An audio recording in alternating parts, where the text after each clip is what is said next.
My name is Kenneth Bird. My company is Crystal Edge Technology Screens. Today we're going to be doing some demonstrations side by side versus VIVIDSTORM versus our Supreme 12 and the Advanced Ambient Light Projection 17, which I have to start getting ready to set up in that room too also. That's going to be that for sure throw.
Alright, so I just got word that they shipped my ViVidsTonic, which is good because I need that to finish off the demonstrations for the 235.1, and we'll be building a 115-inch 235.1.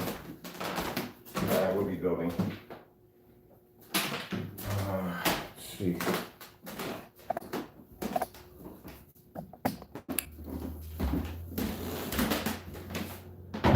We're going to use this screen right here, the 12, because some of the sample sheets require long throws, some require short throws. That's why we have the 17 in the back.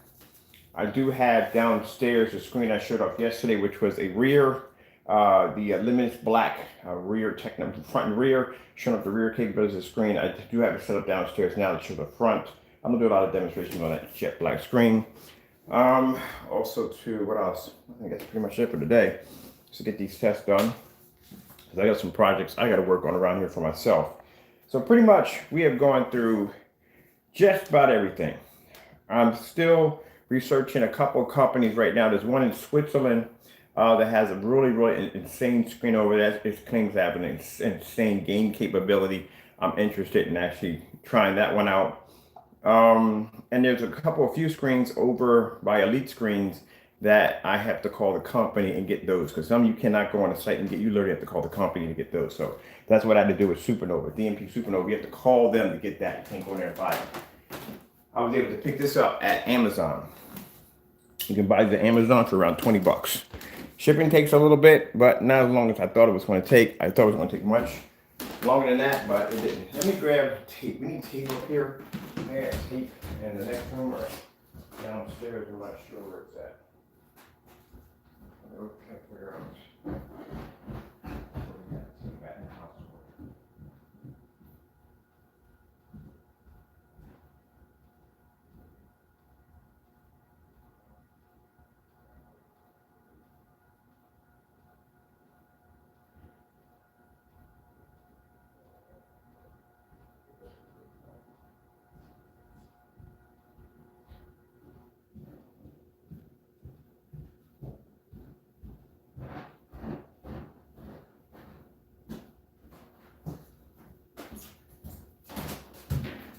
Some people may watch these demonstrations hoping that one of the screens will fail against it. I never heard of the company VIVIDSTORM, so I'm not going to say it will and will not. I'm not sure, to tell you the truth. But judging by the colors of the screen, it's a black screen. You have to understand. It's going to pull heavy contrast. So we'll see. And we're also, too, when we get done, we're going to put it against an exotic. I love doing exotic demonstrations because that's the highlight of my day. These screens right here, I know what they're designed to do. But exotics are in different kind of screens. You're talking about a screen that's blue or red or green that have a strange color to it. And yet you're not expecting for a screen of that color to produce a better color than the actual screen that's designed to pull that color. That's what I like about the exotics. They're like the wild cards, or what you would call like the wild bunch and the wild group. You get that one wild card. That's what they are.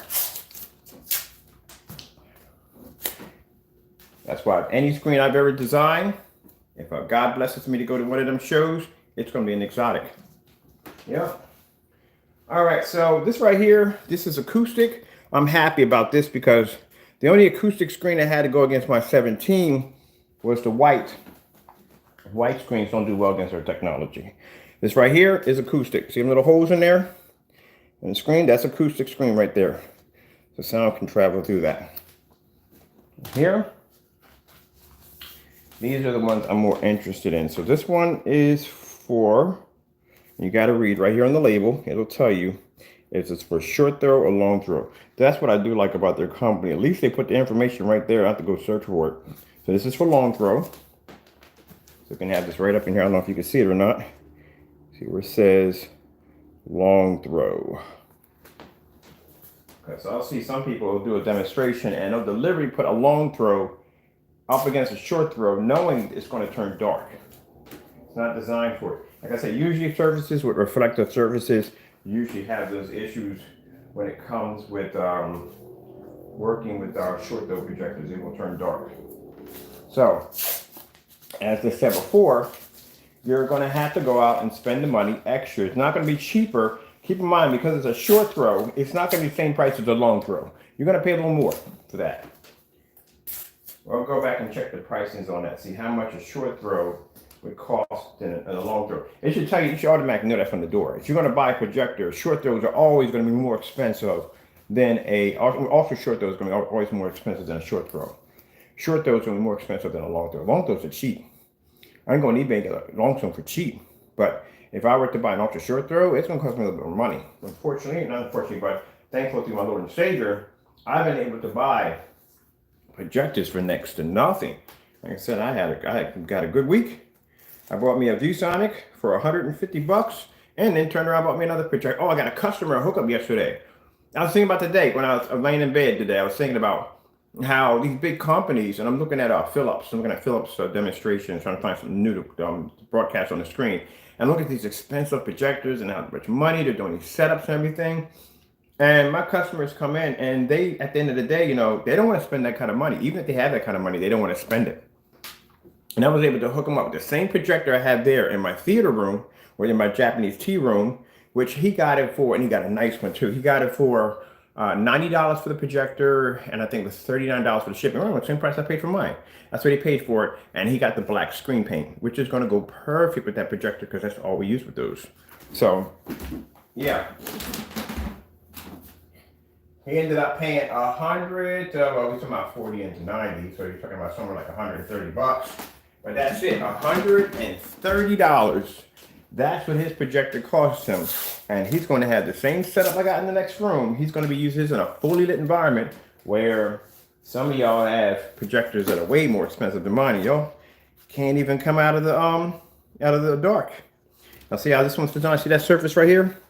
This is interesting. I wonder how close this would come to the Lux. Actually, it would outperform it. It would outperform it in contrast because it's a much darker screen. Now see, that has to be used with an ultra short throw right there. These are ambient light projections. So they're both ambient light projections. So for someone who complained about the sample sheet size, look at the sample sheet size that comes with that screen right there. All right, so would I be doing an unfair demonstration? I don't think so, because that's the official size. That's not an official size.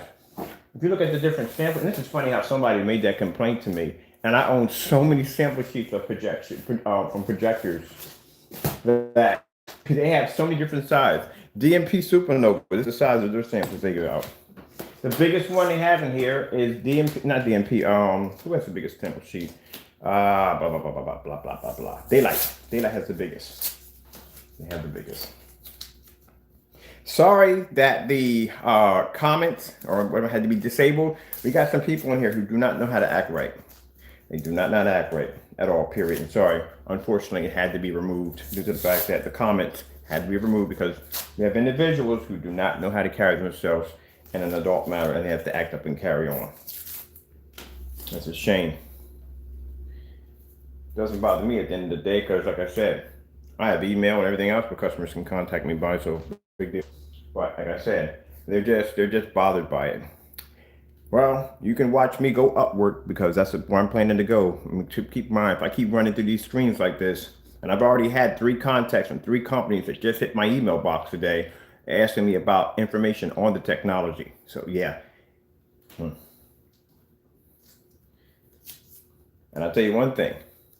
Once I do hit that platform that I'm striving for, the last thing you want is for me to use whatever I say in whatever magazine or whatever they hook me up into to say, well, don't do business with that particular individual because, you know, so and so, if you know what I mean. So let's see. I actually had an offer. I got 3 offers already to have my technology in one of those shows. 3 of them. Somebody's willing to sponsor my technology. I mean, look at me. Look how many sample sheets I'm going through. God, technology is unstoppable. Saying, yeah, but you're talking all this now and you haven't put the screens up yet. Yeah. All right, so let me see. This is ultra short throw.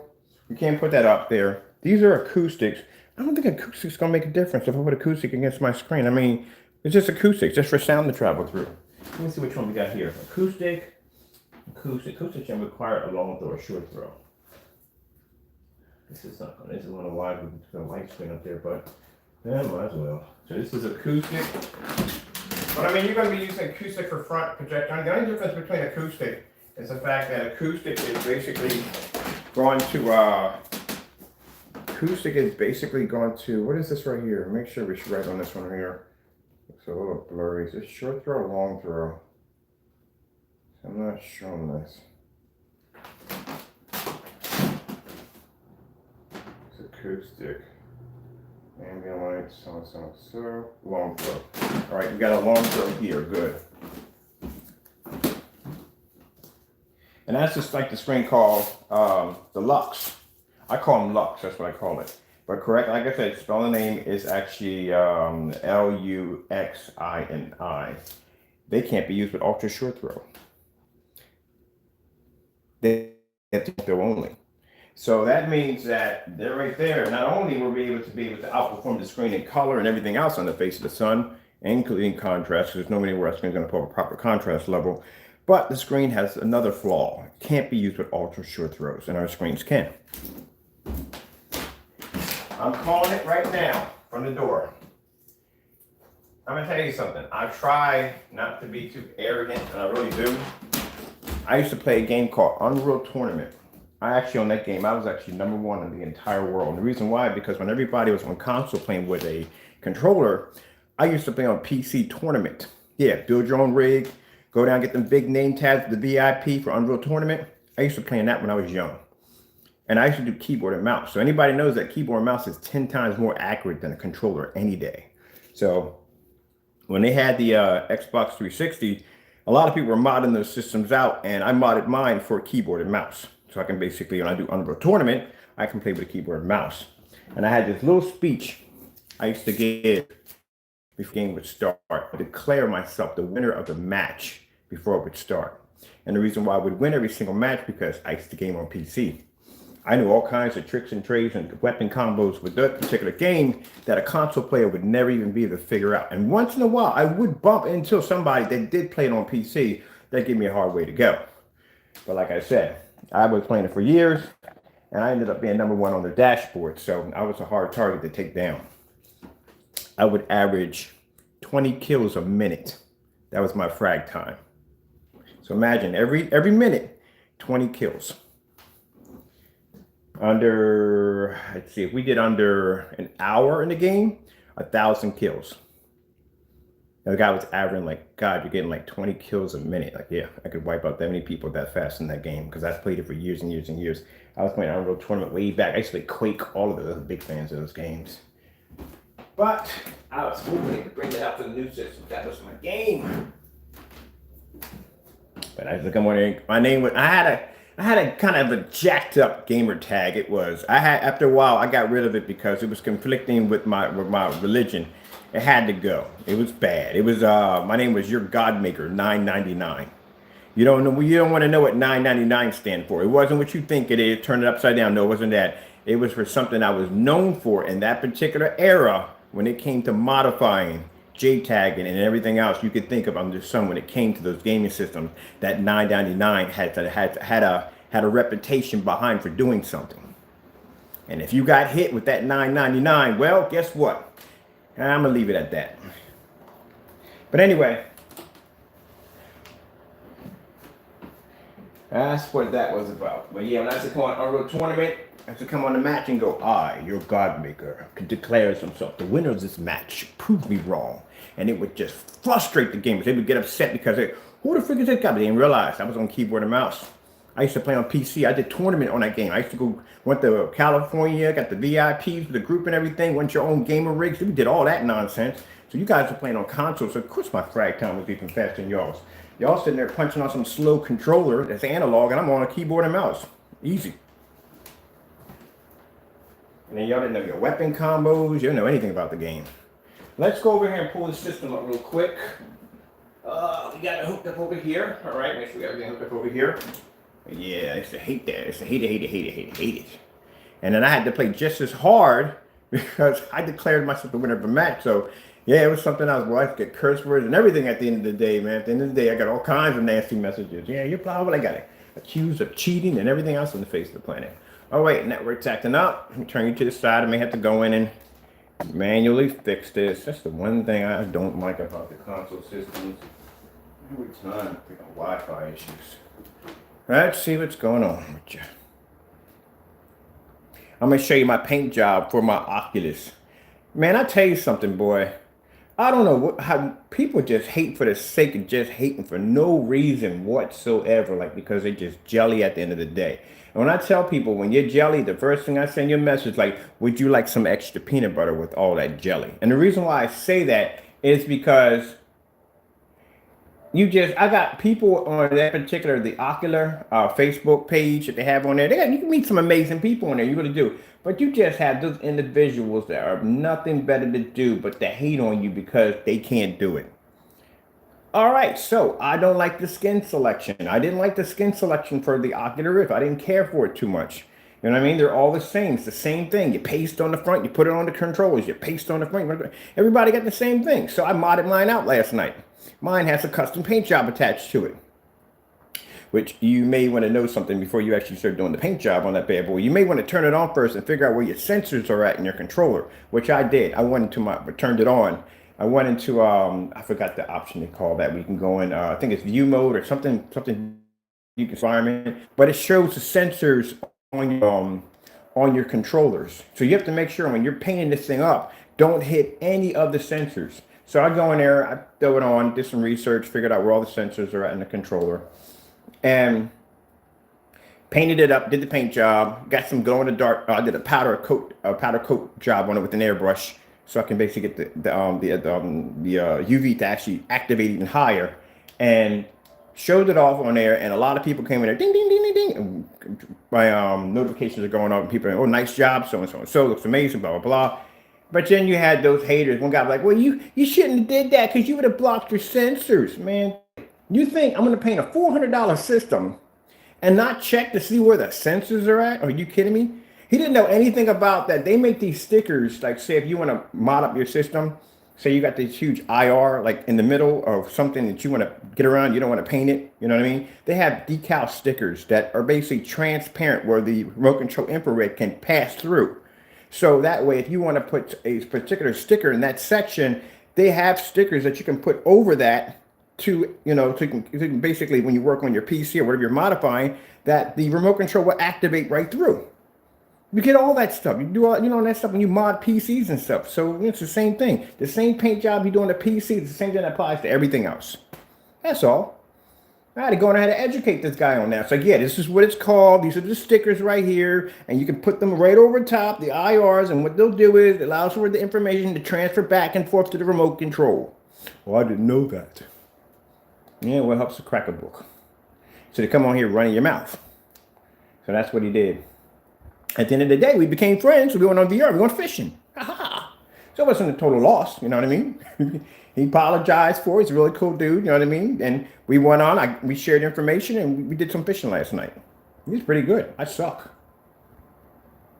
So, you gotta, sometimes people want to jump so fast. Learn to slow down and listen. That's how I got that nice in focus projector standing behind me, because sometimes I do it myself. I jump the minute people say, oh, I got a projector. Well, I got freaking 40 projectors back here. What can you tell me about a projector?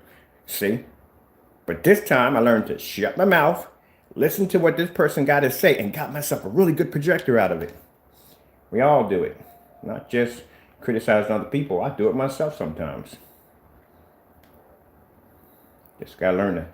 Sometimes you learn a lot more just by keeping your mouth shut. Like they always say, never go through life with a full glass, half empty. Okay, here we go. I'll tell you one thing. My sensei became a really good fighter. He's long passed away now, but he became a really good fighter because at a particular time when he was being trained, this is way back, we're talking about in the 60s. We're talking about 60s around that time, where you had a lot of the original martial artists basically were coming in from Japan and China and coming over to the U.S., the original masters now that are considered to be extremely famous, that are now back home and they have their schools of their own. But they were coming over here to get American fame from movies or maybe to make money in schools or whatever like that. Because over there, I'm pretty sure martial arts is a dime a dozen, where over here, it's different. So that's how he got into it. I think his teacher was Master Parks. But anyway, his thing was he would always, the reason why he learned so much, because at that particular time, and I don't know how they have it now, but at that particular time, if you belonged to a school, you belonged to a school, which means you did not go outside your school. You didn't get trained by somebody else. You didn't go to that school. You stayed to that school and that school only, that academy where you're in. He was a little different. He was basically going to other schools and going into their locker rooms, taking their uniforms and learning their skill level. He was going into classes that he was not supposed to be in. He was learning the skill levels. He was absorbing information. And he was going into the classroom as if he knew nothing. He would go in there as a first degree or second degree black belt in Taekwondo, but he would walk into a class where he did Hapkido, Jiu-Jitsu, Chuksu box, stuff like that. Kick at him, he wouldn't block it. He would take the hit as if he was a beginner, because he was in there to absorb knowledge. Yeah, he became an extremely powerful fighter before he passed away. So bottom line is, it was all about, for him, it's about walking in half glass. Even I've seen him when he would go into tournaments and he met other teachers, he would always go in humble, because he could learn information from them. Everybody's got information you can learn from. That's why every time I bump into somebody that may know this and may know that, I just sit down and shut down and just listen to what they got to say. Learn something new that day. Something I can use, can add to the arsenal. All right, so let's get this party started. All right, I gotta watch that movie too. I gotta get around that. I gotta get around some of my stuff in here. I got games and DLCs I downloaded I haven't even had a chance to get a hold of yet. It's gonna be a good day today. That's got me up in the morning. What are we gonna do today, Lord? We got things to do, Mr. Bird. What are we doing today? We're gonna work on that acoustic screen some more. We're going to show up that 17, a little bit more than that. And you got some other projects we're working on, so we got to get cracking on that one. And we got to start the test. See, I can't do the test demonstrations with that outdoor black screen paint. We have to be outside to do all that. All that has to be done outside. All right. What's the error? Whatever. We go through this all the time. All right, we'll pull those white levels up first. First thing we got to do, and I need to get these centered off in the middle of the screen first. Let's get these centered off in the middle of the screen.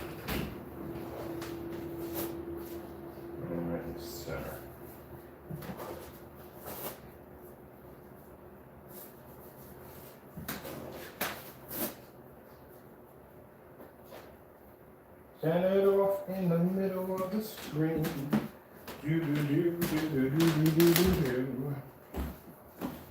The fact that I left the screen that way with the white level showing that way and not bothered by it should tell you that you know what's going to happen. White levels are way too high. Let's go with, if they're not going to pull contrast, it's not going to happen. You can see that already from the door. We always do red screen. We do red screen this time. Already, I told you. I told you. Told you. You can't pick up color. I said it right there when I was watching the video before the sample sheet even got here. I said that is going to have a hard time picking up color. XY is going to do the exact same thing, because in XY's video I noticed that even with the light they had in the environment, the screen washed out constantly with the black levels. That means the screen is way too light. This is in mine, these are 12s. We haven't hit the 17 yet. The 17 in the room is far more brighter than this thing.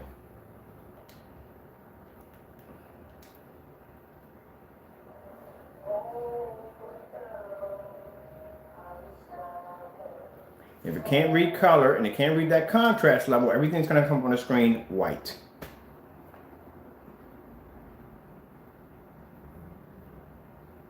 And this is why I'm telling you that we're going to end up in that show. But what do they have for us? Look at it, we're going through them one by one. I think today I'm going to put every single sample sheet up against this screen. Every single one.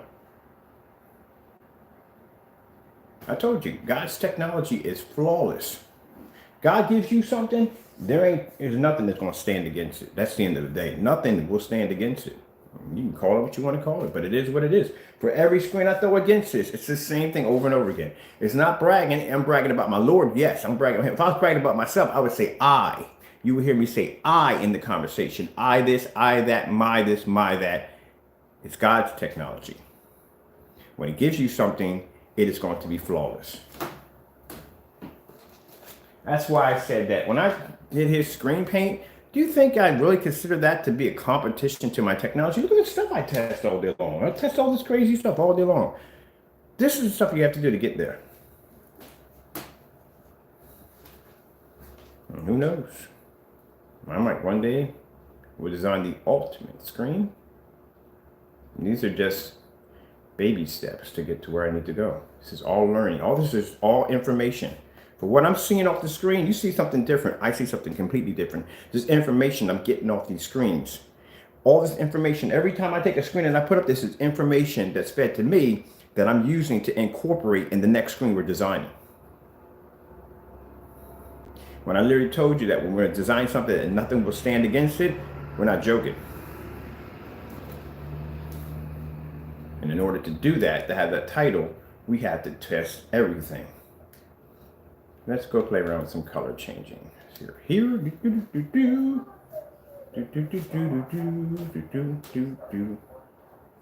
I gotta try one of those. Look on the bright side. I mean, with this technology we're developing and everything and the way we're going, you don't have to spend $4,000 and $5,000 for a projection screen or spend a ton of money for a projector. My projector behind me cost me $560. That's it. And it's a used projector, outdated, old projector. They don't even make them anymore.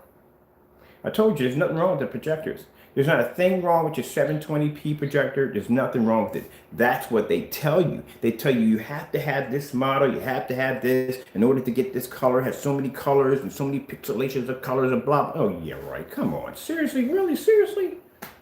I'm using an old outdated projector. They don't even make these things anymore. Oh, but there's so many billions of colors and so and so and so and so. You can't see it if your screen can't see it. It doesn't make a difference how you can have the best projector, like I said, on the face of the planet.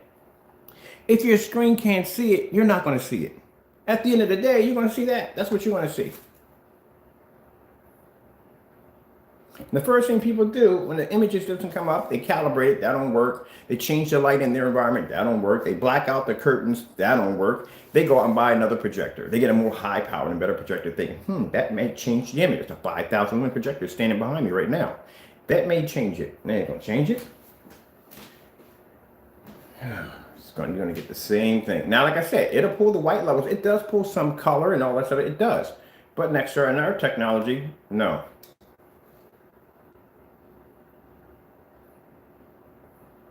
It can't even pull a star field in a fully lit environment. We're not even outside yet.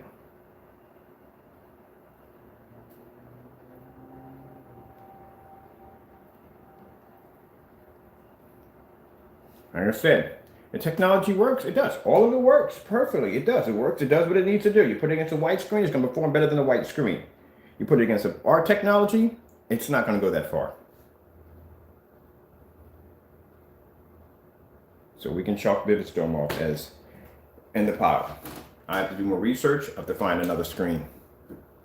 And every time I find one, we'll do a video on it.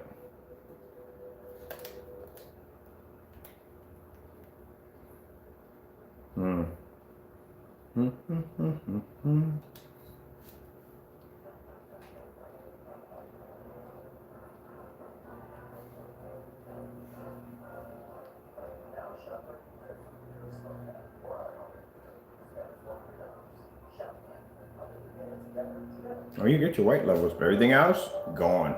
You won't get color, and you're definitely not getting contrast. You can forget that. If you got a projector, which I got a 2 main and 1, it doesn't make a difference what you have. You're not going to see it. Can't pick up proper reds. You can't pick up anything. So first thing what people do is when they go through this dilemma, and of course they're not going to have a 5,000 Christie behind me.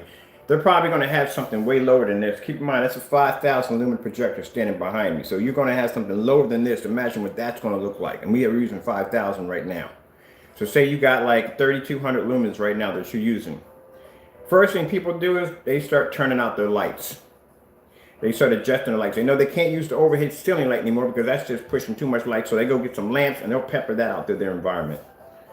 Wow. Look at that, people. Just stare at that while I'm talking here. So they'll pepper out that environment with these little tiny lights. That's what they do. Because now you're going to have to change your environment for the screen. Because you spent all this money for the screen. You spent all this money for the projector.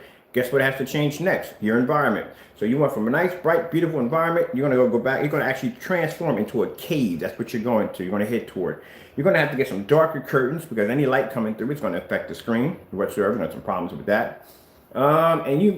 Chances are you're going to go through AVS forums or a couple of forum sites to figure out what you can do. Some are going to suggest ambient light controlled environments. Others are going to suggest probably buying another projector with a more high power lumen count, which most people do. They go buy another high powered projector, get a 4,000 lumens, got the same issues popping up. You know, the higher you go in your lumens, you know what happens, right? That means you're hitting the screen with a higher lumen count, which means you're actually going to be a screen that's designed to can't produce contrast and can't produce color. You're kind of snow blinding your screen. You're adding more white light to your screen. That's going to make your colors fade even faster. And if you go too low on a projector, then you don't have enough for the image to even pick up. Kind of messed up, isn't it? Kind of stuck in between that in between.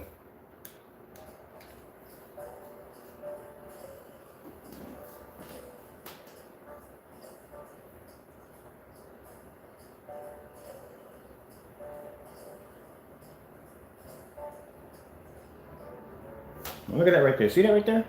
Pause there for a minute. There you go. Interesting, like I said. I told you that. Because you see the images come up dark when we show the white levels, when the screen projects color with white, bright images in it, they're going to come up bright on the screen. You would think that the images that you saw before, when I was showing the white levels first and how dark the white levels come up, you would think that would show up on everything white on the screen. No, it doesn't work that way with this technology. I told you, the screen has intelligent code embedded in it. When a white level pops up, such like this, it's going to shine, as you're seeing right now. Look at how beautiful the fruit looks. The fruit looks amazing. Look at those strawberries. Look how they eat them. Sorry, I'm just bugging out. I'm having some fun. It's early in the morning. And I'm having fun. This is why I wasn't in a rush to do the demonstration yesterday.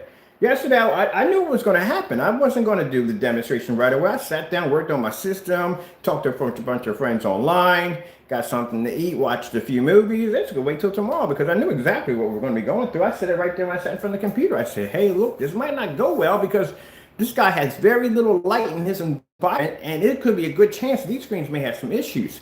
These screens are ambient light rejection technology. But keep in mind that when they test these screens out, they put them in an environment that's already set up so the screen has a win-win. They're going to put it in an environment that's ambient light controlled.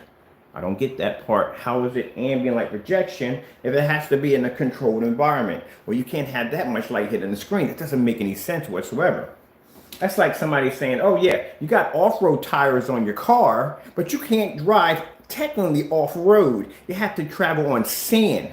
It doesn't make any sense. Is it off-road or not? See what I mean? There you go. That's pretty much what they do to you.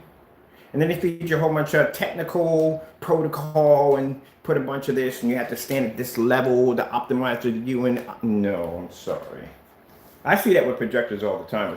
When they show off screens, you have to sit down to give you that diagram of the guy sitting down there, and they show the angle going this way and going that way. You know what that was for? That was for screens that had that really reflective surface where you had to actually interline the projector with the screen, because if it was off by a little bit, it would get dark around the edges. That's what that was for. Look at this. Look at this. See how beautiful that looks? My lights are on right now. We're not even the lights out. I was trying to get up and get this done a little later at night because, you know, but right now sun's up. So, but look at that. Look how beautiful that looks. Let's get up close on the screen so I can show you up close what you actually got. Next.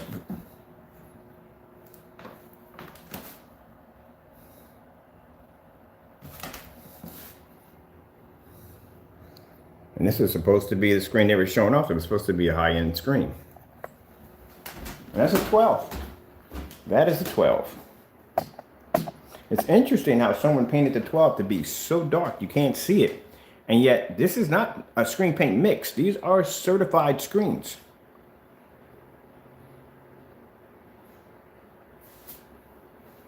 That's how we knew it was black paint.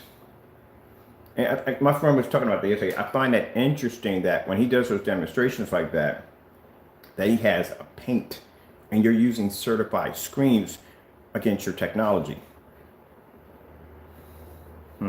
But yeah, he's never done any of these demonstrations. We haven't done as many as we have. He probably did a couple fewer here and there to be fair, but he's never did 11 screens, 12, 15. He hasn't done any of that.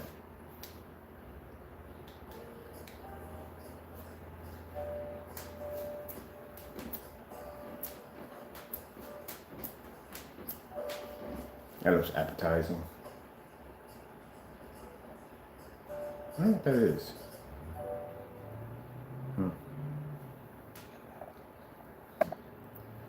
So what can the 12s be painted on? I get this all the time. What can we paint the 12s on? Well, pretty much whatever you want. We got fixed frame screen here. We got motorized projection screen here. And if you want to do wallpaper, send me an email if you want to do wallpaper. If you decide you want to do a thin plexiglass wallpaper screen, you got to send me an email for that. I can direct you where you can get the surface from for $44. $44. That includes the shipping. Now, if you live overseas, I don't know how much it's going to cost you, but I can show you where to get it from. And you can actually make your own wallpaper projection screen. Of course, using our technology.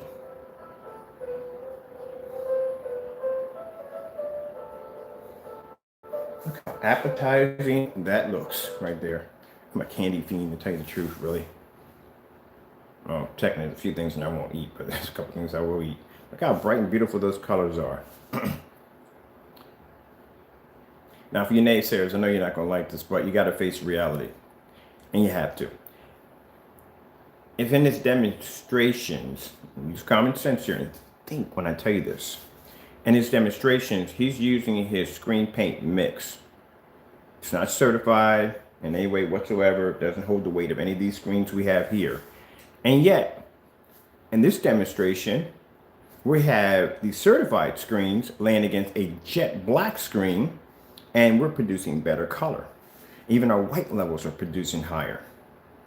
So how is it possible that we're doing this here live, and we're doing this against a certified screen, not a mix, certified screen, and we're producing this, but in his demonstration, his product, when that so-called paint he has there painted on screen, our screen's coming up dark. And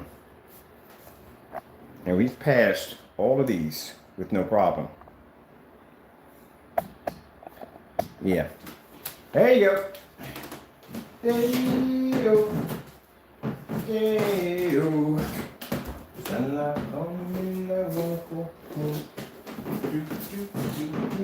Oh, by the way, one of the screens were white. I forgot to tell you that. Isn't that interesting? Yeah, one of the screens was white. So we have white. We have two different shades up here. As you can see, these are different shades. So we have a dark gray, we have a white screen, and then we have a bit of a mid-gray. That's what I like about doing the demonstrations. I love doing the demonstrations on the lighter screens because it's more of an impact. But just to show you right there that we have different shades of gray. Not one, different shades of it. And then we have a white screen up there, right in the middle. Just like that color, doesn't it? It's beautiful. So vivid.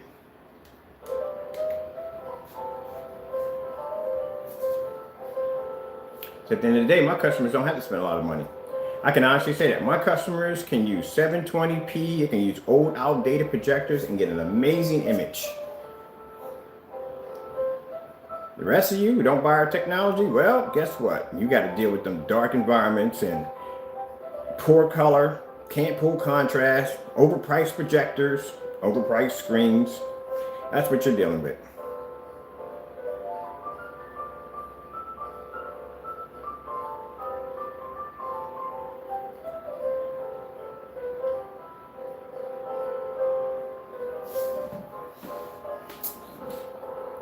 Let's pause right here. Let's pause right here for a minute. Now see, no. I gotta stop myself. I was about to take all the sample sheets and load them on the screen. This is about the VIVIDSTORM. We'll keep it normal with them. See, that's why I'm getting hyped up right now because I want to just throw all the sample sheets against the screen. We already tested them already. We know what's going to happen, but still, that's what I'm going to do. Next demonstration, we're going to take all the sample sheets and throw them against the 12. Only the ones that have to be, they can't be ultra short though only because, you know. But the ones that actually work with long term, we're just going to throw them all against the screen.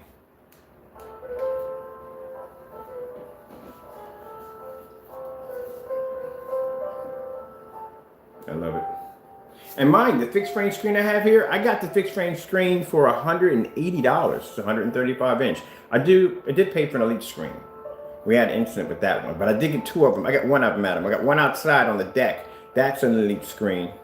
And I had this one right here, which cost me $180. But at the time when I bought the Elite screen, they only had it like, how much did they have it for? They had it for 270 or something, like 60 or 70 bucks. But no one had 135, like I couldn't find one. And the minute, you guys see how amazing God is, the minute I had the incident with the Elite screen where we just couldn't get the rods in, I'm thinking, okay, where am I going to get another 135 inch screen? And sure enough, this company popped up, these guys over here, and we were able to buy from them. And it came here quick. I mean, I got it here quick. I think less than 3 days I got it here. Less than 3 days it got here. Man. See, easy to assemble, easy to paint. It didn't have that coating on it. Usually when they have that coating on it, it means I have to go over the screen twice. And fixed frame screens are easy to paint. They're very, very easy to paint. Just got to make sure you tape up the entire border. And you have to make sure when you tape it that you tuck the tape under the frame. Because I've seen some people just put it right along the edge and you still could have some of that velvet just coming through. And you go to paint your screen and now you got this trace all the way around. Yeah, that's going to bug the daylights out of you. Definitely going to have to pad your rail too. Never ever take out the mid supports. Never do that. That's a pain in the neck to put in. I did it one time, we'll never do it again. All you gotta do is pad the bar, that's it. That'll keep you from getting that imprint right in the center of your screen.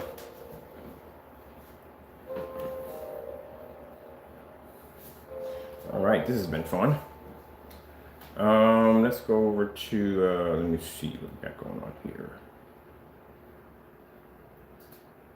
Let's do some more colors.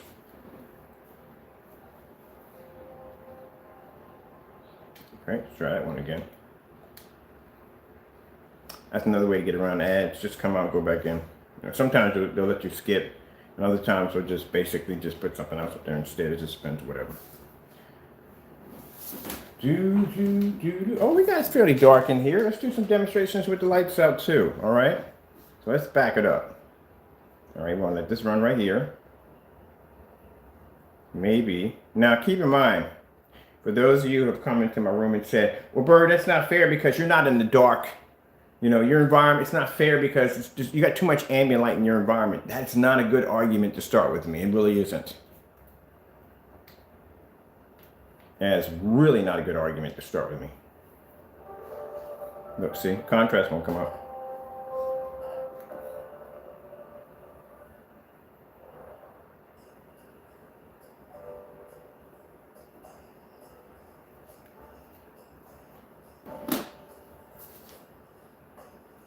This is for those of you who have dedicated home theater setups and you really think that you're pulling off a perfect image off your screen. No. It's not to be rude, you're just not. Like I said, I go to AVS, I go to Facebook, I'm on a couple forum sites over there, and I see people with incredible, oh my goodness, freaking incredible home theater setups. Their dedicated setups are amazing.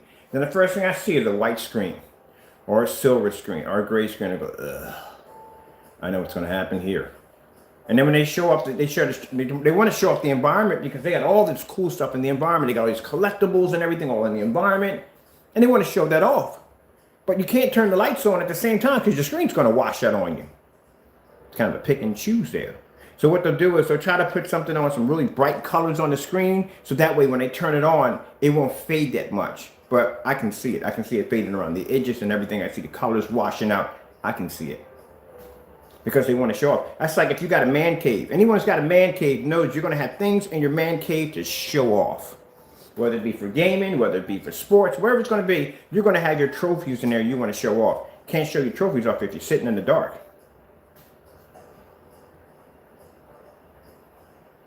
Yeah, pick and choose. Turn the lights on, screen will wash out. Unless you got it all ambient light controlled and still the screen is washed out.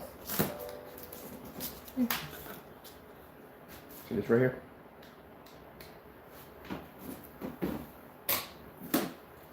That screen's not supposed to change. All right.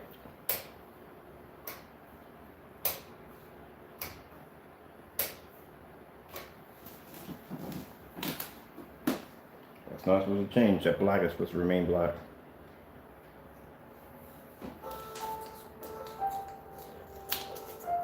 So I can walk around the house and not worry about the screen washing out on me.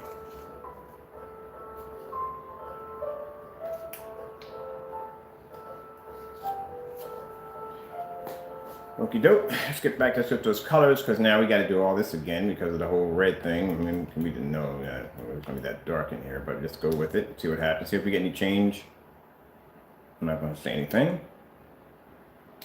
Let's get that color here. Okay, let's go pop over. What do we got here? On long color, 10 hours, the same color there. We don't want that. We need to change the color. What's this right here? I'm looking at this for a minute. Pop back in, pop back out, see what happens. Ah, same commercial.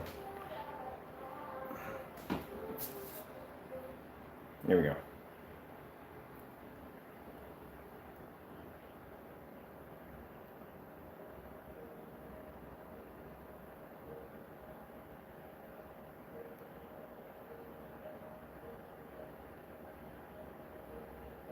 Oh yeah. This is 12 is really going to shine on this one. They play well on these. This is contrast demonstration. That's why.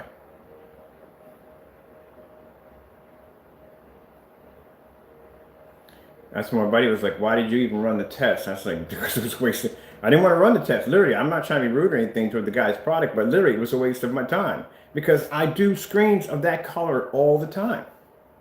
So I know what the reaction was going. I know what was going to happen, and we think there was going to be something different because the screen paint was gray, and it was going to be different from a high performance gray screen I have over here.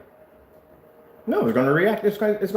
This screen may perform a little better than his on a white screen because, like I say, it's a tested, certified screen, so they've been to the grinder. We're talking about a product that's never been tested properly.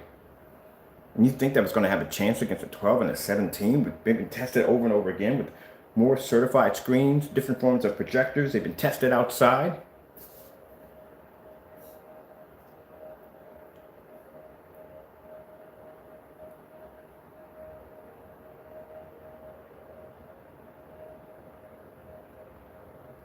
If you think these things look amazing with the lights on, lights off. These things are absolutely incredible. That's the reason why I don't buy 4K projectors. What for? Why would I buy a 4K projector? What's the point of me spending the money on that?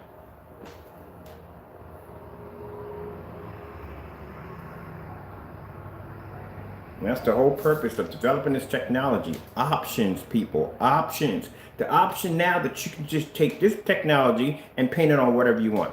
So imagine, if you will, you have and some people say they're saving you hundreds. We save you thousands of dollars, and we can back it up right here.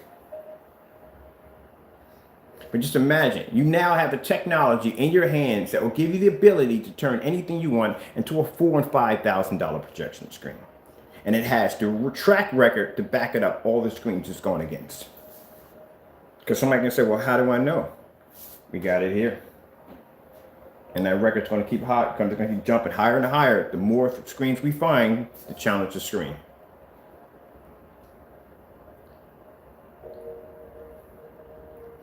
You can take a $68 motorized projection screen and turn that to a high performance screen. You can paint it on a piece of plexiglass and cardboard and plywood and styrofoam, or just on your wall, pretty much anything you want. Paint it on canvas, paint it on blackout cloth, paint it on whatever you want. Except don't do stucco. Don't do stucco.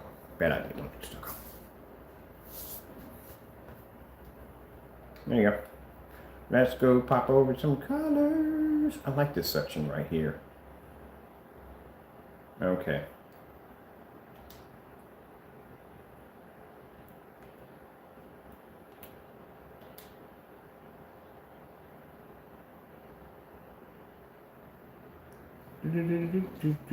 Anytime now.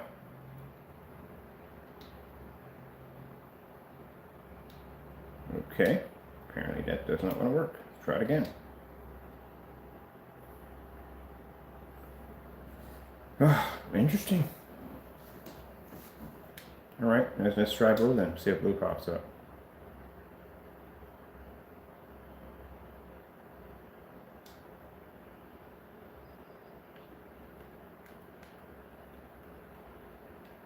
All right, system seems to be having an issue. I don't know why. It's a gaming system. What other problems would you possibly have?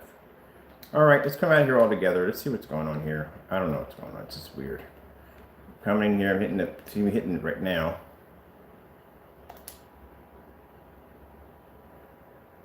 Controller's charged up, as you can see. He doesn't want to give me the picture.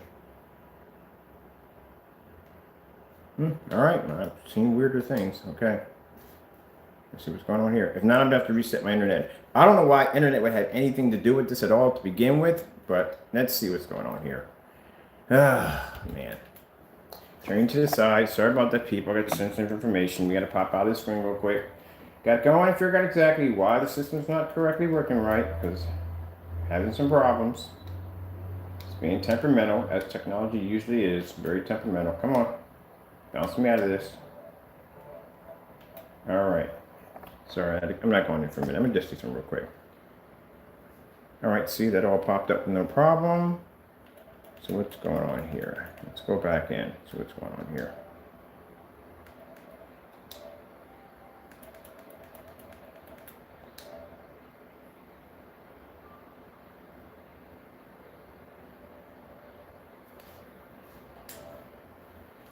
I'll tell you right now, and I'm gonna tell you something. Some of y'all might not like it, or maybe I don't know. Maybe the 5 may be faster, but then again, you can't get your hands on the 5 anyway. And if you wanted to, you can get your hands on the 5, and you should know why you can't get your hands on the 5, because as before, the scalpers, number one.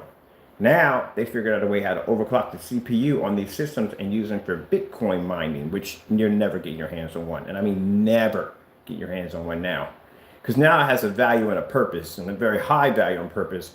You're not getting one at all, period. But the response time on the controllers are a little slow compared to the Oculus. If you play the Oculus, the response time on those controllers are freaking insane. Yeah, we might have to reset the internet. Oakley dokley, let's get it done. Man, what the freak goes on with these systems half the time?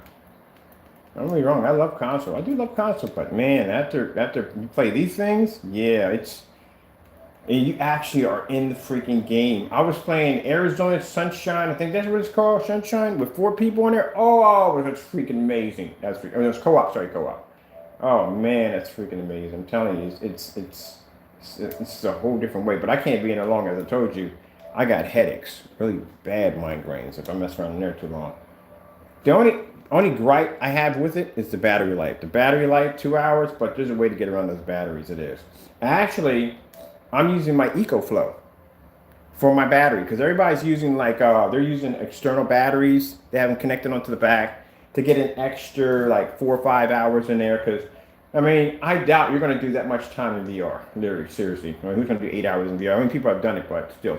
But there's other ways to get around it. So you can use the PC link cable and connect it to your computer, which it'll automatically hook up a data link from the door. I don't want a data link from my work PC. I'd rather do it from my gaming PC. That will give you unlimited battery life because you're running off. You're constantly being charged all the time, but mind you, you're linked to a cable. And then people are saying, well, you want to move around. Well, yeah, if you're going to do the 2 hours of gameplay, which I do about 2 hours of gameplay in there sometimes, then you can disconnect and you can use Guardian. Guardian is beautiful. You wonder how people don't slam into furniture when they put them things on? I'll tell you how. So when you put the helmet on, you can see your environment in black and white, your entire environment black and white. So you take your controllers and you point them down at the ground. Now, if you're sitting down, you bring the controllers up. This brings up your view of where you can play at. So Guardian is pretty cool because I can basically scan, like say I want to scan this whole entire area here. And say I got a TV here, I got a table here, I got a sofa here. I don't want to run into any one of these objects. You scan the area that you're around in, and then you take when you get done scanning, you draw a line, you draw a circle on the circle you want to be in, all the way around. And you avoid your sofa, you avoid your TV, you avoid all the stuff around you. And then once that's established, then what happens is, then it triggers on. Now, say when you're playing your gameplay, so you step out of that realm, right? All of a sudden, you'll see like a digital wall will come up with these red lines all in it. That shows you that you're outside your barrier, so you have to move it back in. That is beautiful. Say somebody comes into the room and they want to talk to you, tap the side of your helmet, and the thing you can see the visors, you can see out. That's freaking cool. I like that part right there. So there's a few things about it that are really freaking cool. I like that Guardian. It's amazing. Now, say you got people that may be handicapped. They can't stand. They may have problems with their legs. People may suffer from dizzy spells. Well, you can actually, they got something called couch mode where you can scan your couch. And as you sit on your couch, you're actually standing up. So I would be the same height as you if I was sitting down. They call that couch mode. That's amazing. That's freaking amazing. I think it's really amazing. But as for the battery life, like I said, you can get around it. They got a 2-hour battery in there. You can go in and you can get the external battery, which is any battery that you get for your cell phone. You want to add an extra charge to your cell phone to charge it up. Get one of those. Or you can hook it up, data link, to your PC. I got mine running through my EcoFlow. So I got a 16-foot cable. I sit down all the time because I have dizzy spells from time to time. And being in VR with dizzy spells, it's not a good thing. They're more common if I'm sitting down or I might get motion sickness. So I sit down, I scan my entire area that I'm going to be in so I don't hit nothing. And then I go in and I hook up my EcoFlow with my 16-foot cable, and I have 9 hours of continuous running time, including the additional 2 hours that I have on my battery. And I run it through the EcoFlow system. One more good thing that thing does, and if I decide to run the solar panels, well then guess what? Play as long as I want. But yes, definitely worth it. Definitely worth it. All right, we had a bit of a hiccup there. I'm fixing it now as I'm talking to you guys. We got it fixed, so that's good. We're good. We're back. Got it fixed. Here we go. Now we can get into these colors here. There we go. Got it working. It was internet acting up. All right, let's go back to where we're at. And get back to those colors. Get back in the red and try to do this again. There you go. Ah, see? God works everything out. Everything out.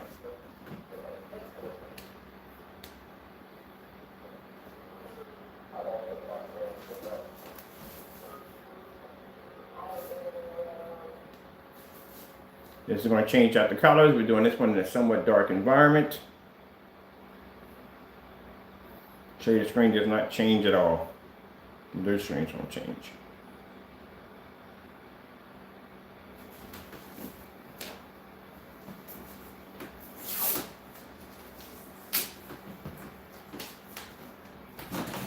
Now while you're watching the screen change to different colors, I'm going into the next room and start setting up for the 17 because we can't use this sample sheet until we use, this is the one the guy was showing off in the video with the ultra short throw, and it has to be using the ultra short throw setup. So we're gonna go put that in there right now. Whee!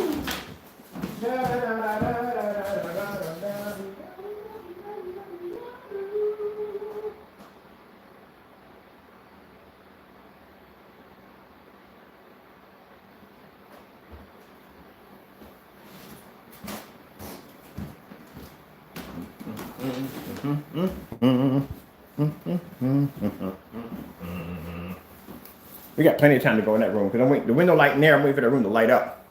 Waiting for more light to push into that environment. I hope we get a nice, bright, sunny day because I would like to have one of those. All right, so let's come out of here. We did color change over here. We go to a solid blue, see what we get. Let's go over here. Let's get some other colors. Let's go with, we got the mic motor, right? Hot neon pink. Let's see what we get on that one. Did we get a screen on that one? Yeah, we got it right here.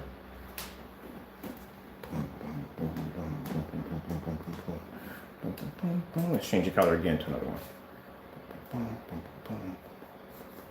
Okay, let's grab purple screen. Survey says purple screen.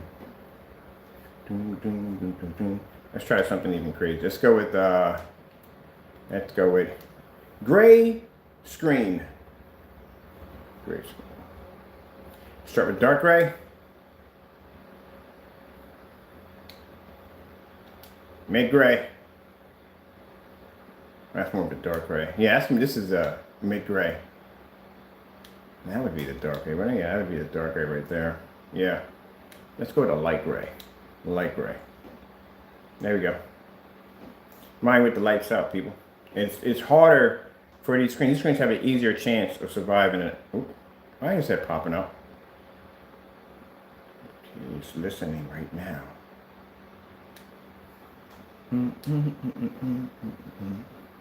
I didn't even answer that command. The command just popped up. And you hear the microphone going off? Ah, creepy. And watch the white levels. The white levels are going to be higher than mine. See? That's pretty impressive for a screen. That black to pull white level that high, isn't it? All right, let's go over here. Let's bring up pure 32 shades of gray. Is this going to change the multiple gray displays? Ooh, we got to check this out.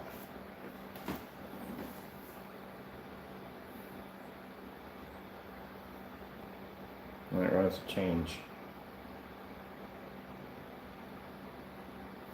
All right, let's check that out.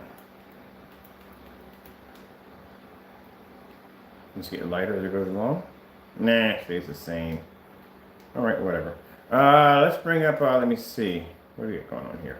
Oh, let's bring this over here.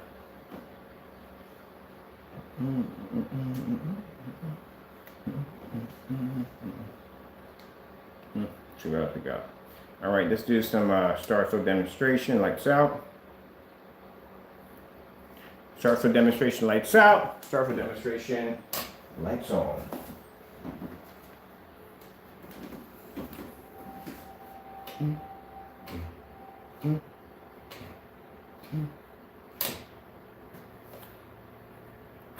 I'm bored already. Not to make fun of the screens, but I'm already bored already. There's nothing I can throw at it. Literally, there's nothing going to change at all, period. I can change the colors out, the brown, blue, green, orange, purple, polka dot, whatever. It's not going to change at all. So we'll have to find something else. Right now, we still have the screen in the other room, so let's see what it does. It's a 17, which is not, I'm telling you right now, I don't have much hope for the screen in the next room because this is a 12. That's a 17 in the next room. 17s are darker, and that's a signature at that. It's one of ours that we customize.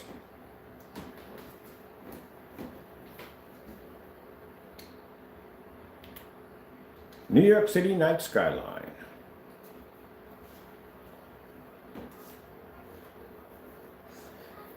See?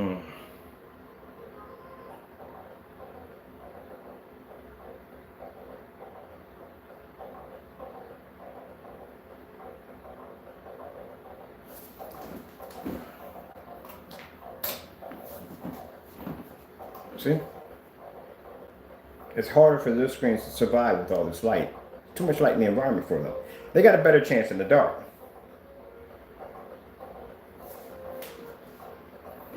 Okay, let's go to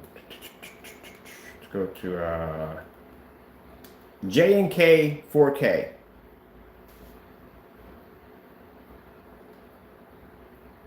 See if we can make it harder for our screen. Should we turn the lights out to make it easier for the screen, or how you want to go about this? I'm running out of ideas here. It's not to put the technology down in any way, but you keep seeing the same thing over and over and over, again and again and again. Like I said, they can pull their white levels. It's just that the contrast levels, the colors and stuff, won't pick up on the other screens.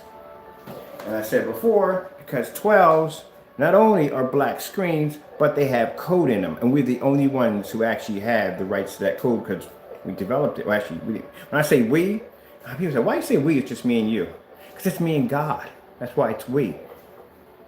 The color coding technology that gives that screen to be able to do those wild, those crazy screens we have downstairs that can change colors. Yeah, it's code technology. It's embedded in all our screens. Certain screens just have more than others.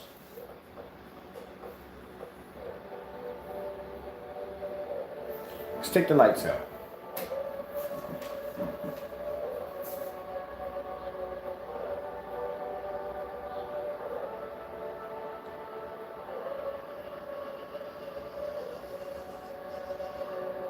I'm telling you, God gives you a blessing. Bro, I'm telling you. That's what I asked for. I wanted a screen that was going to dominate everything. And that's what I wanted. And I'm going to get it. I'm going to get it.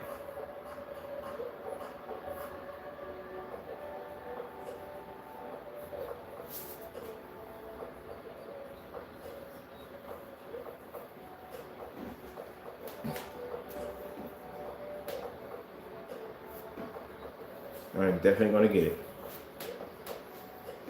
So I would suggest you hobbyists that want to, I don't know, try to go against our technology, don't do it. Stay in your lane, mind your business.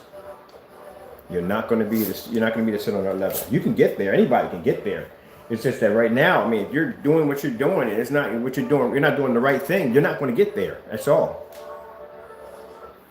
Got to do that fair, honest demonstration. Has to be done that way.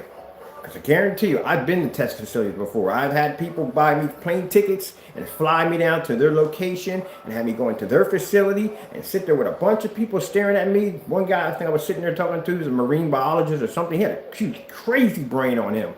And, you know, he was just trying to pick my brain. Like, you know, how did you come up with these ideas and blah, blah, blah, blah, blah. I mean, I've been through this. I've done this already. I can show you videos where I've recorded me and my ex going down to people flying us down to places because they were so fascinated by the technology they had to see it in person. Flying us down to first class. Sat in a room with all these people and I signed the NDA. Everybody signed their name to it and sat there and mixed it up right in the room. I never remember this guy. His name Giuseppe. He was this guy who flew us down there to Florida. Came in there and flew us down. Took their flight down there. I was kind of nervous because I haven't been on the plane in a while.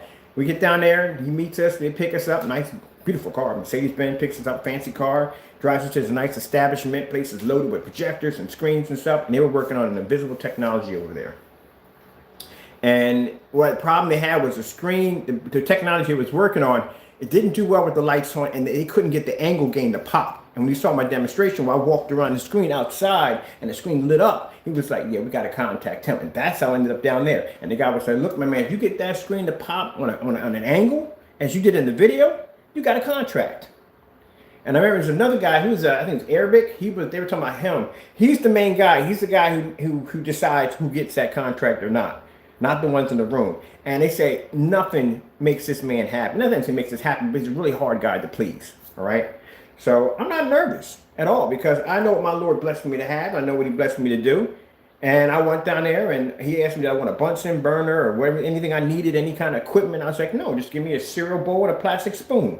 That's what I asked for. And they started laughing about it. That's all you need is a cereal bowl and a plastic spoon. I can tell you what I put in it. But I made it right there in front of them, mixed it up. They took the airbrush, they sprayed down the screen with it outside. They took it in and boom, the screen blew up right there in the room. Walked around it, screen showed up, no problem. When he came out of the office, and he was walking, he said, whose stuff is this? He's walking around the screen looking at it. So, and the guy walked over, he saw the screen, so that's his stuff right there. That's that invisible technology. I got demonstrations of that screen pulling images up outside with no roof on top of it. The same thing like sun killer technology that we have now. No roof around it, nothing, just sitting out there in the open on a 2,000 lumen projector. Walked over, shook my hand, got a contract. But I've been down to test facilities before, and they will put your stuff through some stuff. Yes, they will. They'll put it through it. Yes, they will.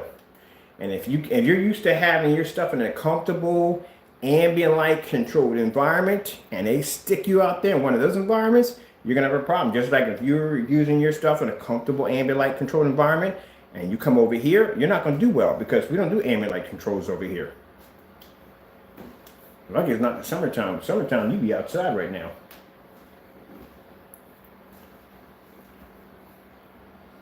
Now I got to research all these companies, and I got to figure out which one of them had outdoor projection screens. Because as I said before, when we start testing outside, we can't use screens that are designed for inside only.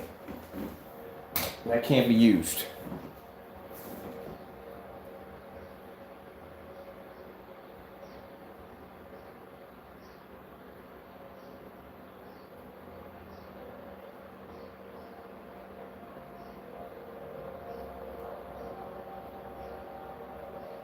So I got some homework to do.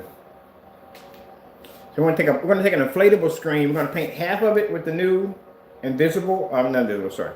But the outside, I gotta think of it. We don't even have a name for this stuff yet. We're working on. Ooh. So we're gonna paint half of an inflatable screen with it, half of it not. We're gonna do some demonstrations of that. We'll do some fixed range screens. I got a couple of fixed range screens I don't use anymore. I'm using them for outdoors. As a matter of fact, the 135 inch that I have on the deck is going to go into the backyard because I'm going to actually convert that into an acoustic screen. I'm getting me an acoustic screen. I told you, I was praying about that. I wanted 135. I wanted 150, but I don't think 150 would fit. I'm barely making it with the 135 out there. So, prayed on it, and you don't know and behold, Lord bless us with a company that has a surface married well to the formula. We have now 135. Not only did he bless us with 135, he blessed us with a 235.1. And we can go all the way up. If we want to go up for the surface and the size and the length that we can get from this company, we can go, if we want, we can go all the way up to 158 inch 235.1. But we're going to keep it at 115 and 138. I got to do it basically comfortable with my environment.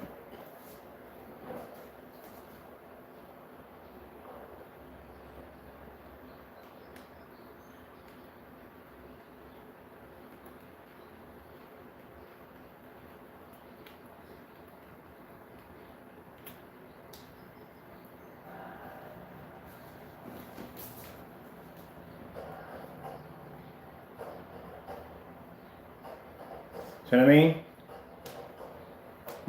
This is why I clearly know that he faked that demonstration. Because like I said, these are high performance screens. And my screen's not that dark, is it? It's nice and bright, isn't it?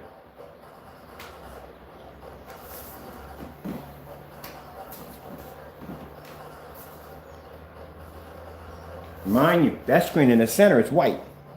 That's white, that's mid-gray, that's dark gray.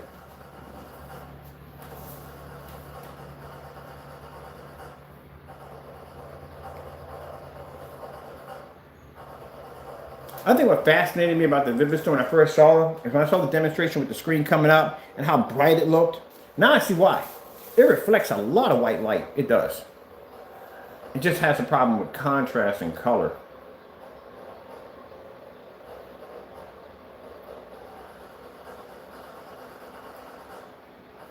Of course, the white level, as I said before, even with his paint being a light gray screen paint, Anytime we're dealing with a light gray screen paint, white levels are always going to be a tad higher. Our screen's jet black. Think about that. But mind you, it's supposed to be so dark you can't see the screen. Interesting.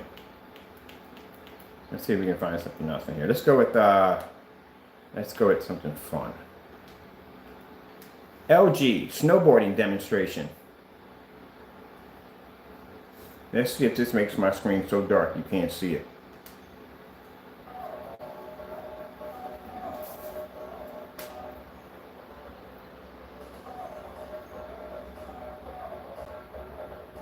Nope, you still see the screen, you see the snow, you see the little mountain cliffs, everything. Oh man, yeah, some naysayers are popping from time to time. They don't like these demonstrations. They hate these the most. I got no problem with showing white levels on my screens. I don't shy away from that kind of stuff. So we ask for contrast demonstrations from some of you gray screen makers out there. Y'all don't want to do that. You don't want to show that star field demonstration in that fully lit environment. That's all we request from you. And you won't give us that, but I can show you white levels all day long on my black screen with no problem. And I can do it against a certified screen.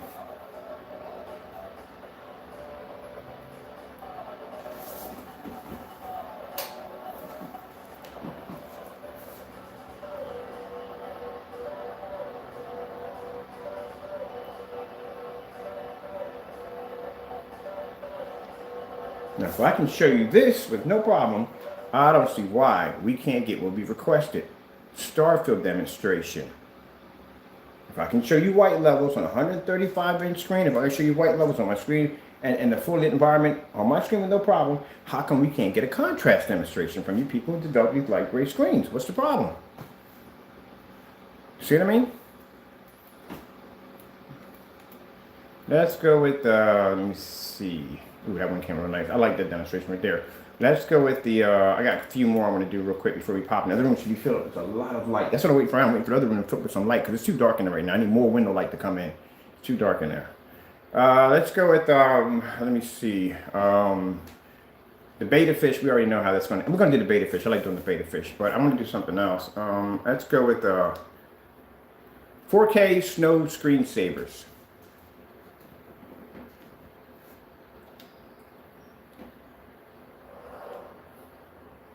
See, I can come in here and I can show you white levels. Now, you show me contrast. Oh, weather outside is warm. I'm not going to say let it snow, because we got so much snow down here. Yeah, I don't want to sing that song again. Let's go past the colors real quick.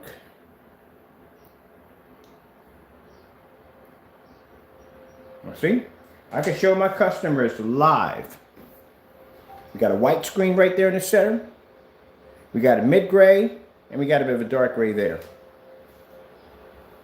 And I can show you my white levels on my technology. Now, if it was as dark as it was portrayed it to be, you would see this big black dark image. You wouldn't be able to see the individual in the snow, in the dog. Look at the imprints in the snow. Look at the shadow casting off the dog. Oh, yeah, I didn't even mention that right there.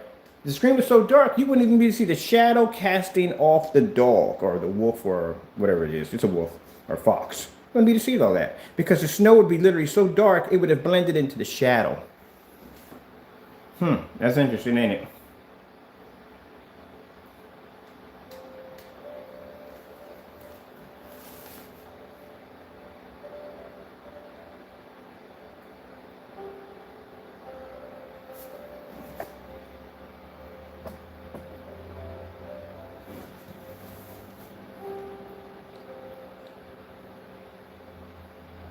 Now imagine all the effort that individual put in to try to make this product look bad. That's a shame, isn't it?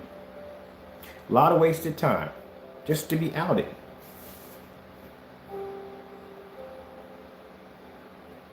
And someone said, well, you're using camera tricks.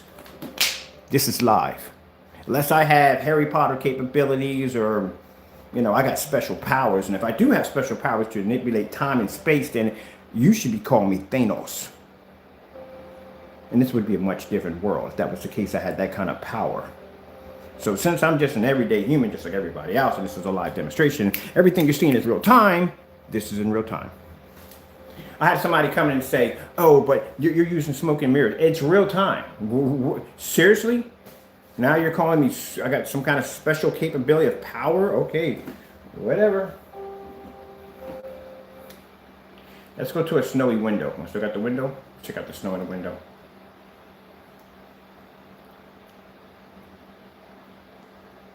I love these. If you want something to relax, you know, you're stressing out from work, these are fantastic. They make them in snow. They make them like if you're on the beach. They make them like, they're fantastic. Like an open window to another world. You would love these. I love some nice bright ones. Here's a nice bright white one right there. There we go.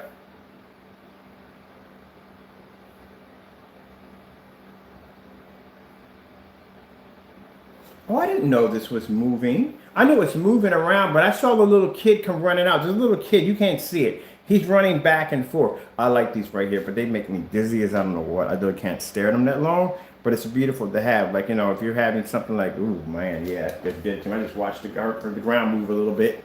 That's not good.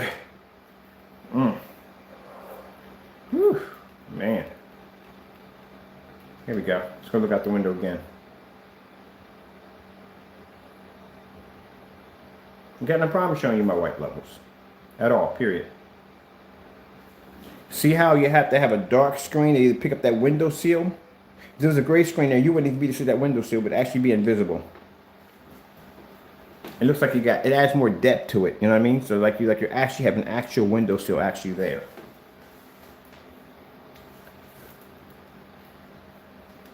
So usually, if somebody's doing a screen that, like I said, if you're doing a screen like a Dark Star 9, a Dark Star 9 is definitely going to be able to outperform any form of gray screen paint. Well, not ours, because we have coating technology and we've done that demonstration already. But if they haven't done the demonstration, usually if anyone's doing a demonstration against a darker screen, the first thing they'll do is they'll stick to high, bright colors. They're not going near anything with contrast next to that screen because they know that screen's going to pull a higher contrast. So it's a Dark Star 9. So if anyone did that demonstration and they showed off nothing but colors on the screen, bright colors, they didn't show you any contrast at all in that demonstration, that's why.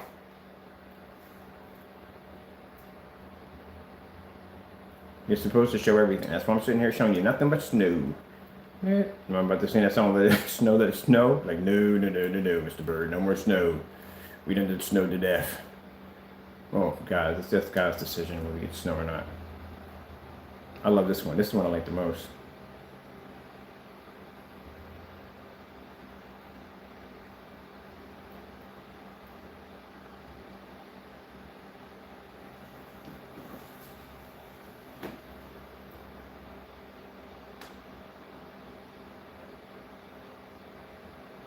Ah, Switzerland.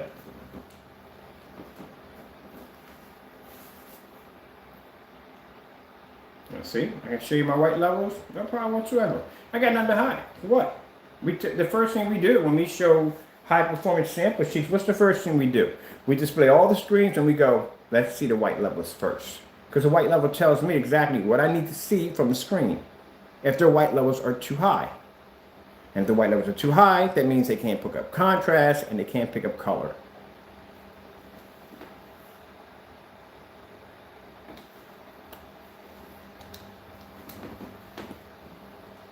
But I never seen anybody with a gray screen say, hey, let's start this demonstration off with a star fill demonstration. Let's do all contrast only. Now, when I do demonstrations against the black silver, those are gray screens. The first thing I say is, there's no point in me doing a demonstration showing you color because the screen can automatically do color. Let's do contrast first to show you what the screen is not supposed to be able to do. That's what I show you. Look how beautiful that looks.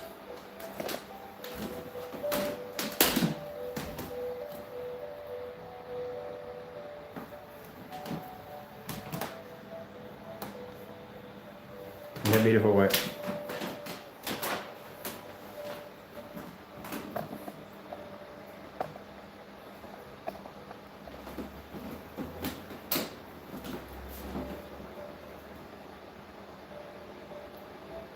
I turned the lights out to give these screens a better chance because they're going to have problems. But it shouldn't be fading in white because they should be to pick a high, very high white level. Especially that one because that's a white screen right there.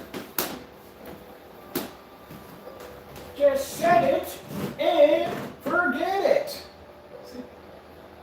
My screen's much darker.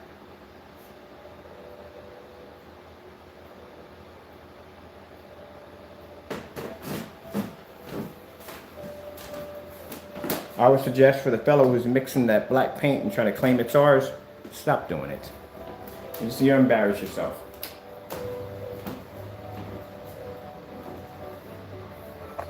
As God always says, whatever's in the dark always comes out in the light. You did things in the dark and now you're out in the light.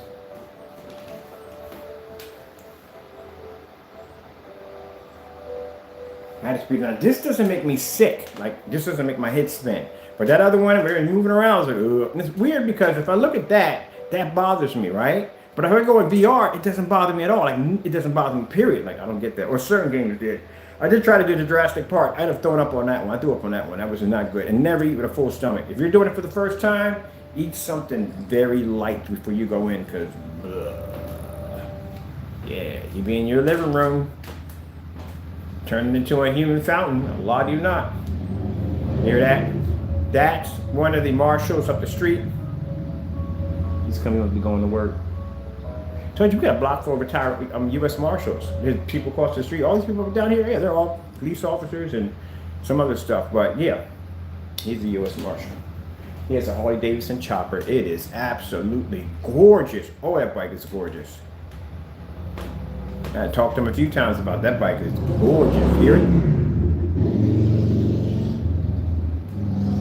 That bike is gorgeous. He must do the work on it, because man, I seen him out there working on it a few times, so I know he does the work on it. He's a really cool dude. He came over, he didn't come over, but he's been by the house a few times to check out the screens we got out in the back of the house. He wants to get one put up for his daughter, for the backyard, so they can watch cartoons and stuff like that outside.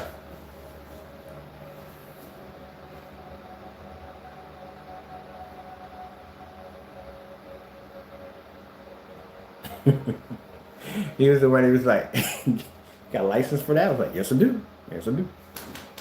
I had a license for that. Oh my goodness, he's a funny dude. Anyway, let's move on. That's beautiful right there. I know it's gonna make me buzz, it's gonna make me sick. Let's look at this one right here. This is winter time. I love looking at these right here. Oh, this is beautiful.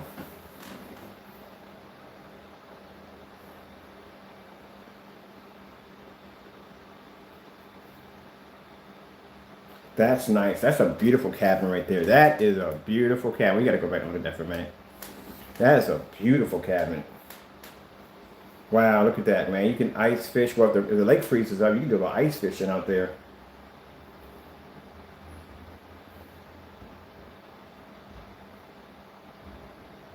Now, my pop used to go ice fishing. I never went. My mother would never let me go in fear that she thought the ice would give out and I would die. Knowing me, because it wouldn't be him because he's an expert. It would be me because out of my curiosity, I would wander off. And that's why she never let me go ice fishing. But I always wanted to do ice fishing.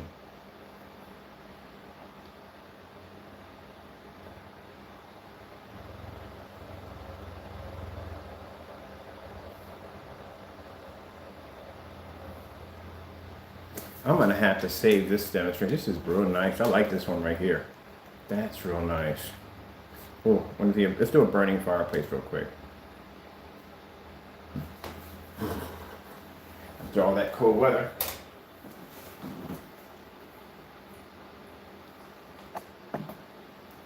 Well, I think we done, yeah. We shut up all our white levels. I doubt we're going to get any of them to do this right here. They're not going to do that star fill demonstration. Not going to happen. Like I said, I can come and show you my white levels. I got no problem with that because I know what the technology is designed to do. God is the one who gave me the ability to make it. God gave me the ability to design the 12. God gave me the idea for the unicorn. Gave me the idea for all the paints that I have here. He gave me the ideas for this. So I know when I see people trying to tear down our technology, it won't do you any good at all whatsoever. Everything we got over here is God powered or Christian powers. It's powered by God. Knock yourself out. I've yet met a man that could take down God, and there'll never be one. Never.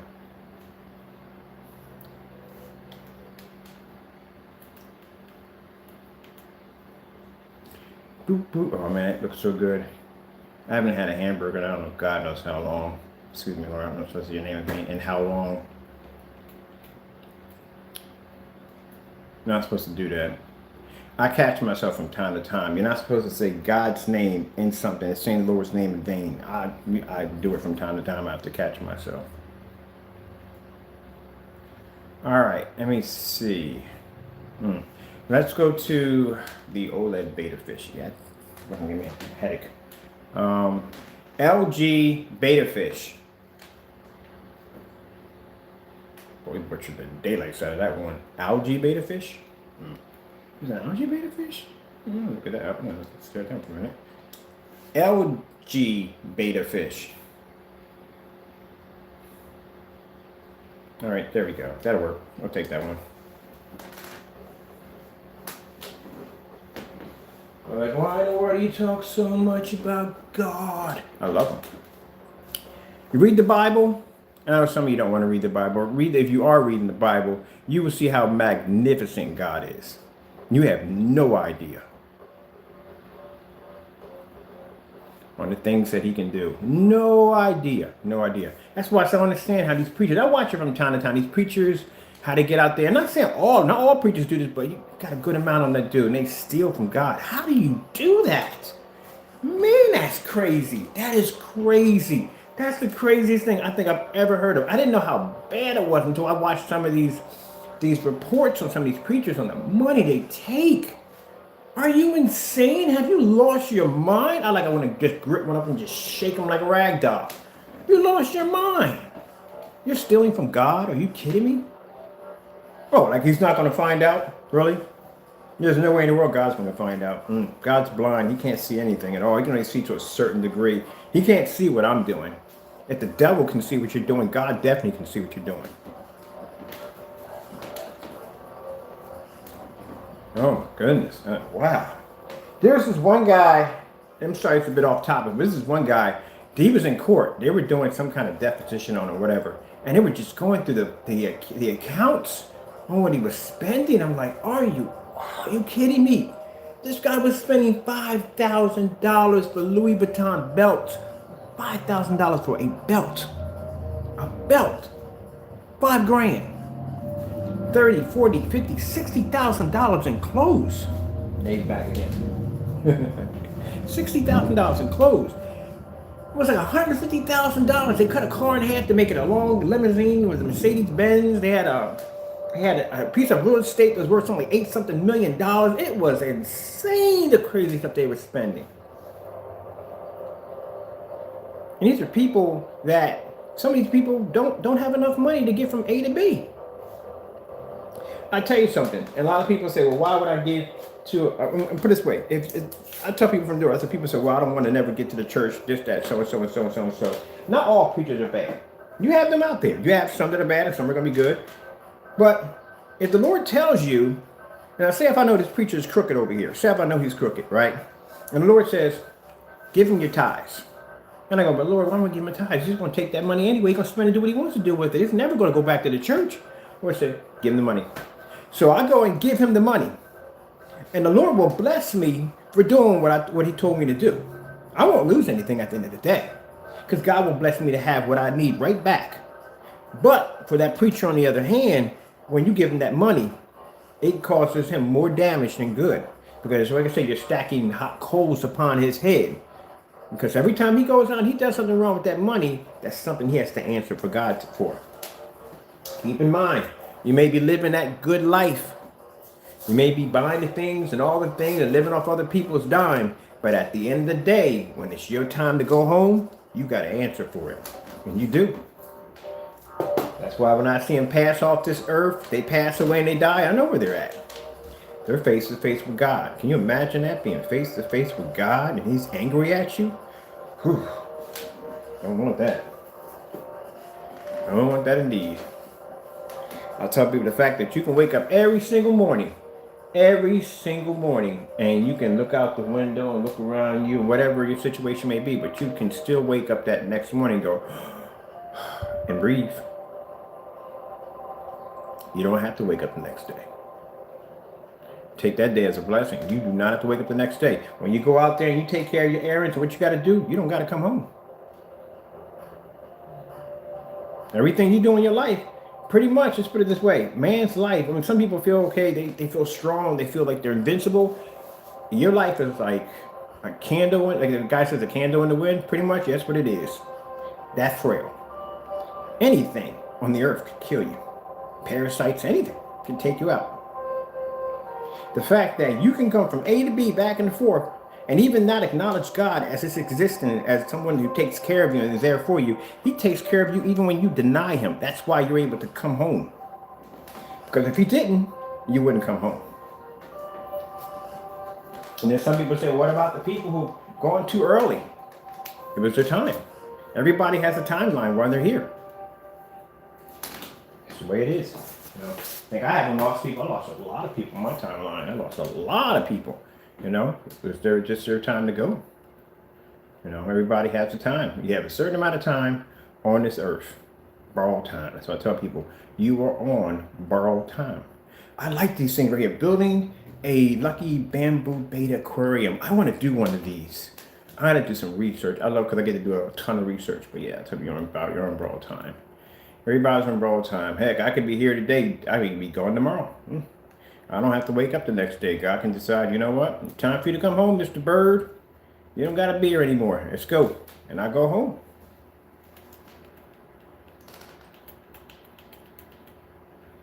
But at least I know that when I do pass off this earth, I know what's waiting for me on the other side. Some of you don't even know.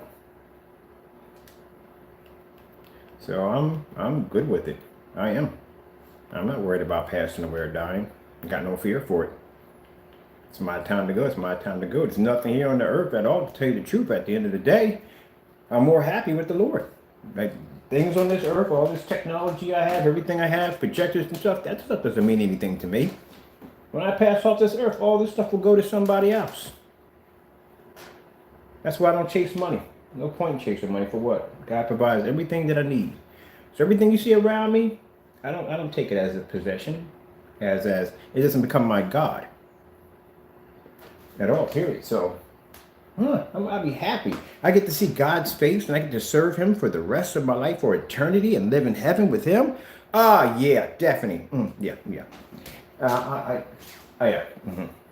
Some Christians just want to go home. They don't want to be here. They just want to go home. They're tired of it. Just want to be home.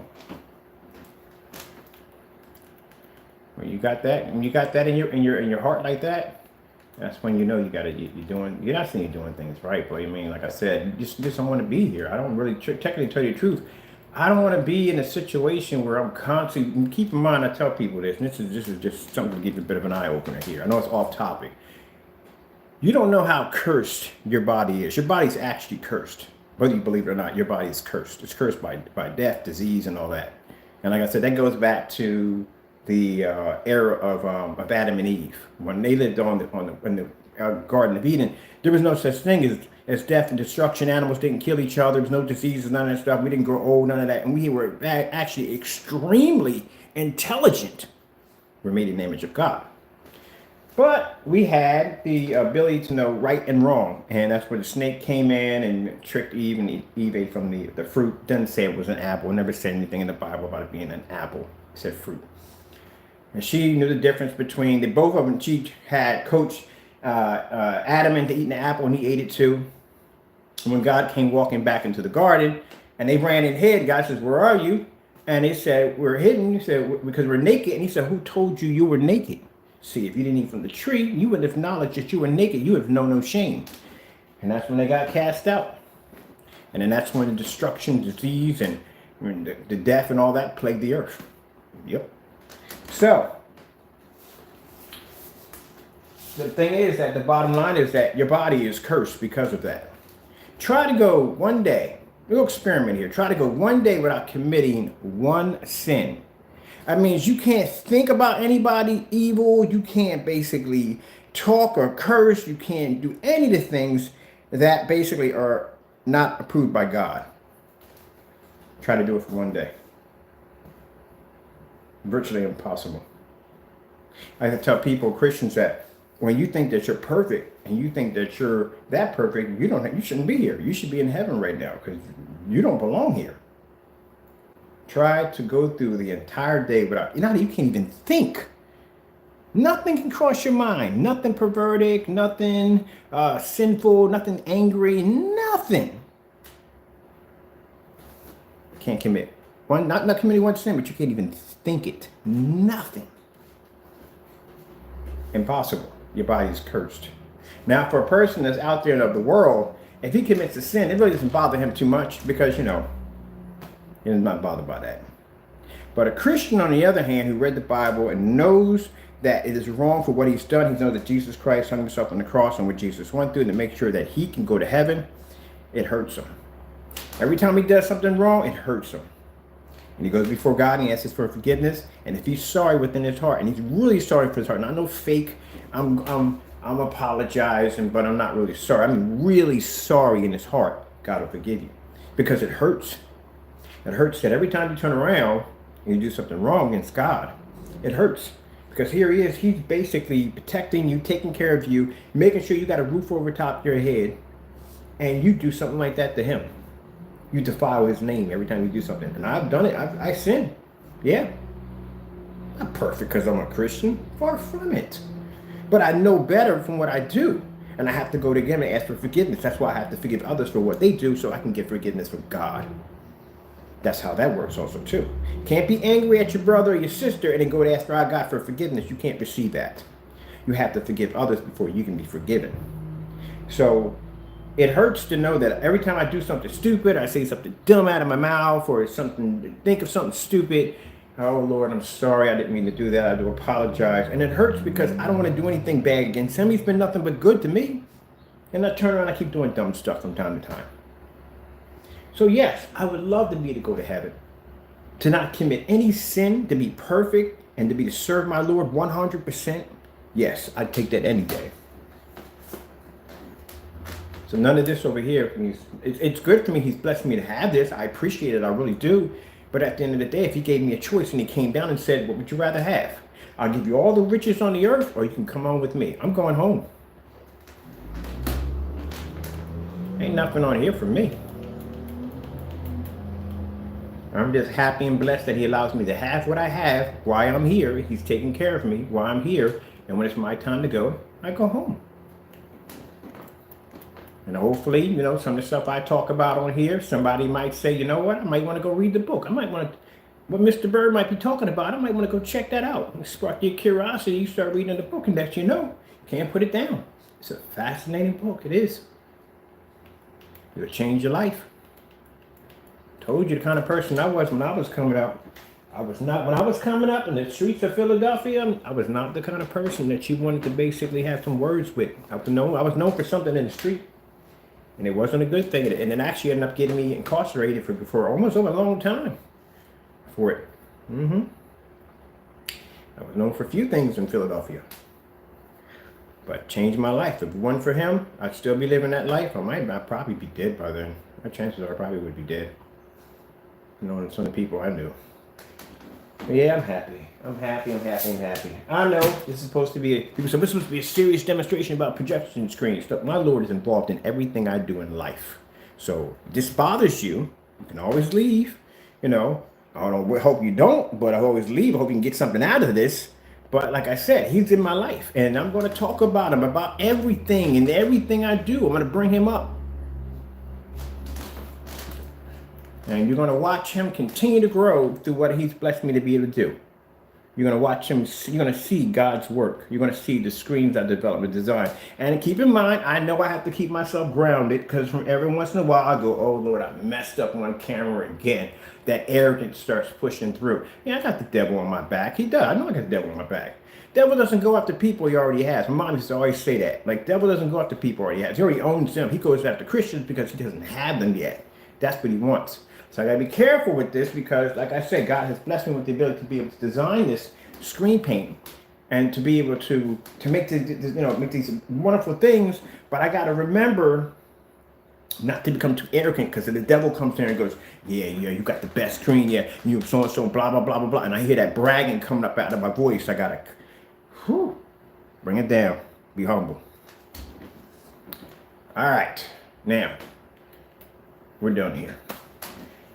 Ain't much I can do, you know. Ain't much I can do. The only screen I got now is the one in the next room. I do want to see how these react to white screens. Like, not with my screen in the way. I don't want my screen in the way. But I do want to see how they react to white screens. Because like I said, the screens are good. I know they're good. And if they weren't good, they wouldn't sell. They are good. They're not on our technology's level, but they are good. So I want to get a white screen and do the demonstration with all these screens in different white, on the white screens to see how they react on those screens. That's what I want to see. Because like I said, they do test these screens on white screens. I don't know how you would test. Okay, it's an acoustic. That's why. I'm thinking about the white screen. Like, how are you testing that on a white screen? That's actually white, but that's acoustic. Which, I need this right here. This is acoustic. Is this acoustic long throw or short throw? Let me see. No, this is not acoustic. Which one's acoustic? What's acoustic over here? I think acoustic is a long throw or short throw. Transparent. This right here. Okay, this one I can use. What about this one? What's this one right here? This one is acoustic long throw. Oh, okay. Oh, yeah. We get the 235.1 downstairs. We can use that on a long throw. So I can use that one to Chrissy downstairs. So I can use that one right there. One of these I can't use in the next room because this right here, this is an acoustic. But this is an acoustic long throw. I don't know if you see that, but that's an acoustic long throw. These can't be used on short throw projectors, but it's acoustic. See those little holes right there? That's what makes it acoustic right there. So we got to use that one on the screen we had downstairs. Good thing we built the 235.1 because that's going to come in quite handy downstairs. So I want to use these right here. These are ones I want to use in the next room. All right, let's go over to the next room. We are done here. Tally-oo. Charge it my equipment here.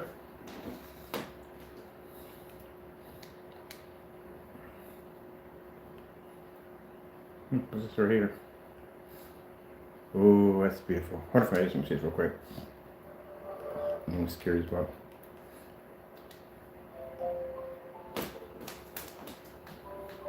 I love the slow motion.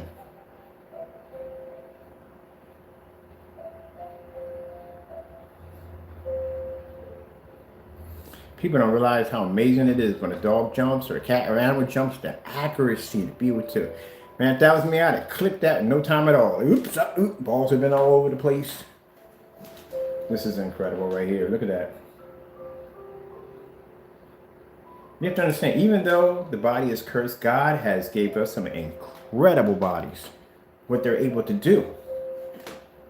Look at that.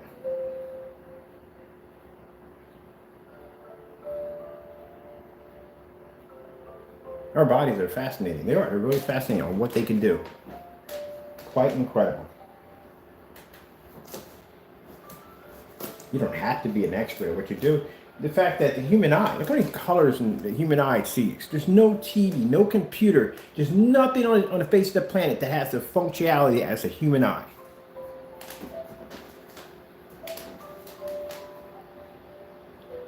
No matter how much they upgraded TV, nothing will ever match God's creation. We have the perfect. I don't know if you can call it 4K. I don't know what kind of K you would call it. Now I gotta look that up. What would if a human eye was a TV? What would it be? It'd probably be something crazy. Like a 1,200,000 K TV. Yeah. Besides, like I said, you wouldn't be able to see all those colors anyway.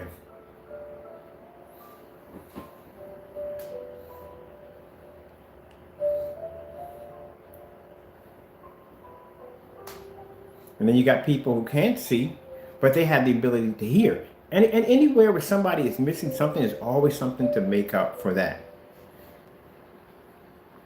And they're still beautiful in every way.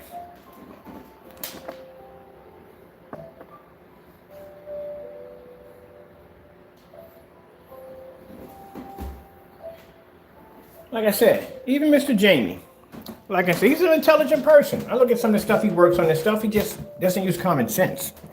And I'm sorry, but people have to understand, well, if you're a Christian, you should forgive him. I did forgive him. I forgive him every time he does something dirty and nasty against me. But as a Christian, we're not welcome mats. We're not designed for people to walk over top of us and do whatever you want to do.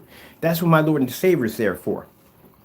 And we are there to basically, I use counsel, which I asked him correctly what to do. And I am going to follow the lawsuit. It has to go through. I did give him a chance. And I did. I gave him a chance. I did. and he broke it. So, you know, I have to go. I have to do what I have to do, or he'll continue to do what he does. He doesn't want to learn. So, you know, it has to be done. Like I said, people say, well, Christians forgive. God forgives. But keep in mind, after a while, God does run out of patience. And that's why there's a hell.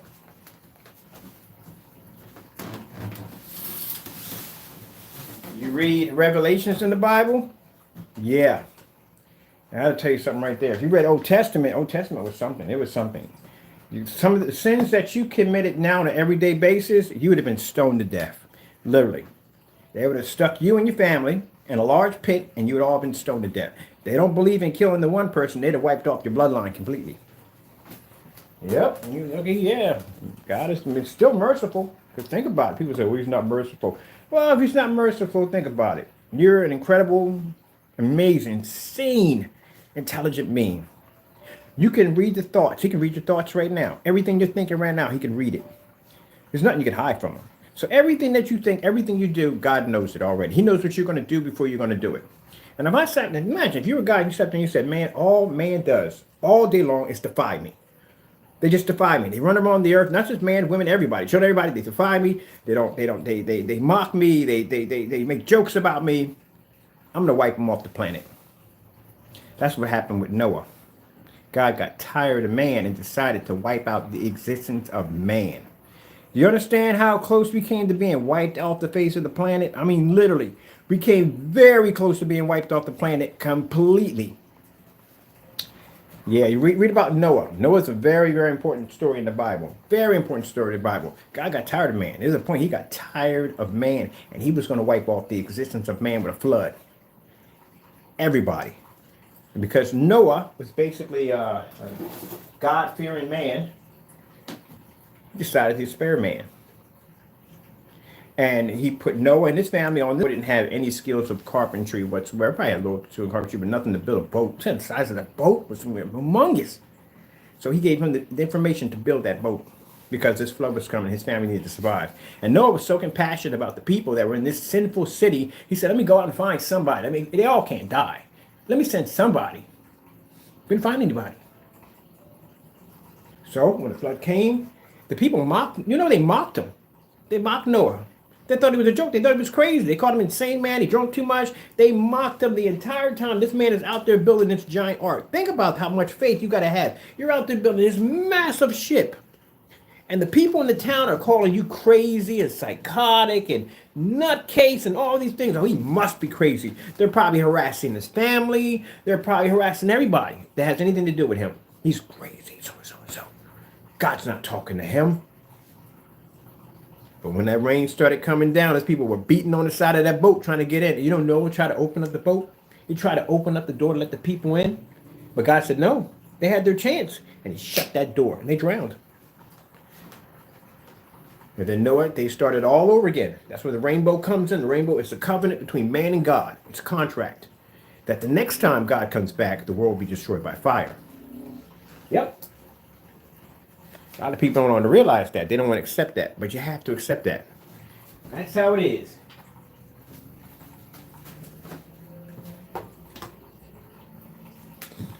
So next time, the world will be destroyed by fire. But, like I said, it's in the Bible. And they can't predict when it's going to come because people try to predict when God is coming. You can't do that. Can't do that at all. Only, not even the angels in heaven know when God's going to come back. So, yeah. All right. Like I said, I'm going to talk about the Lord. And some people don't like it. I'm sorry if you don't like it. I'm sorry if it bothers you, but I'm going to talk about him. I'm not going to stop. I'm not going to, no one ever comes into my channel ever again. I'm still going to talk about him. Still going to talk about him. Doesn't make a difference. Because at the end of the day, my technology is going to keep growing. At the end of the day, it's going to keep rising. At the end of the day, I'm going to keep conquering what he needs me to conquer, what he needs me to do. And one day, with his help, and like I said, with his blessing, I'll be at one of those shows. All right, let me see. We got to find remote control. So this one we're going to do, getting back, let's not get back to topic, but I like my Lord. I love my Lord. Ta-da. All right, so right now we're going to be using the Ultra Short Throw Ambient Light Rejection. This is by VIVIDSTORM. And we're going to go over here and we're going to hit the remote control. and see how this one comes up against our 17. Now we're using ultra short though in here. We're going to be using our NEC projector. Which one? This one is. This is the UM351W, and we're going to see how this stacks up to our 17. This is the only sample sheet I can use in here because it has to be used with ultra short though only. So let's go pop over to YouTube real quick, and let's see what we bring up. Okay, first thing we want to start off is with the color white. White screensaver. Getting that from YouTube. I think the raccoons got all the nuts yesterday. I'm pretty sure they did. Alright, so we're going to start off with the white screensaver first. See how the white levels come up. So there's the white levels on the 17. Next to the white levels on the, and this is just something, this is supposed to be an ultra short ambient rejection. Yeah, I guess that's what it is right there. All right, so there's the white levels. So now let's bring up red, the color red. Getting that from YouTube. All right, there we go. I might start me a Christian home theater YouTube channel. That's what I want. There's the color red, the color blue. Getting that from YouTube. There's the color blue right there. All right, let's bring in the color green. The color green. Getting that from YouTube. Let me get the color green. There we go, color green right there. So there's green against the technology. Let's go with, let's see, color purple.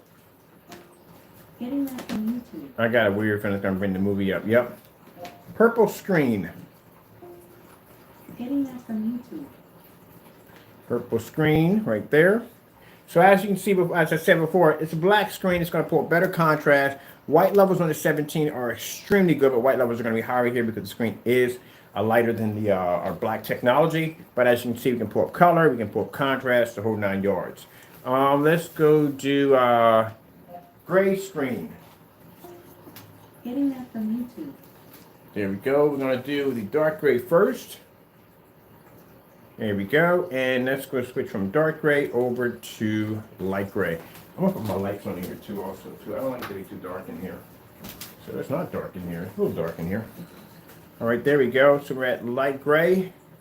Let's switch it out of there. Let's go with, we got the contrast demonstration. So we'll do the star field for next. There's the star field. Unless we got a commercial. What's going on? Okay, no star field. Come out of that for a minute. Let's see if this pulls up. This happened in the other room. This is weird. Okie dokie. Let's see what's going on here. Let's go back again. I'm gonna have to unplug the fire stick, put it back in again. Seems to be having some complications. Let's try that again on the star field. All right, let's unplug the fire stick, put it back in. Hopefully that fixes the problem. Let's see what's going on. Where's the fire stick at? Where's my fire stick plugged into?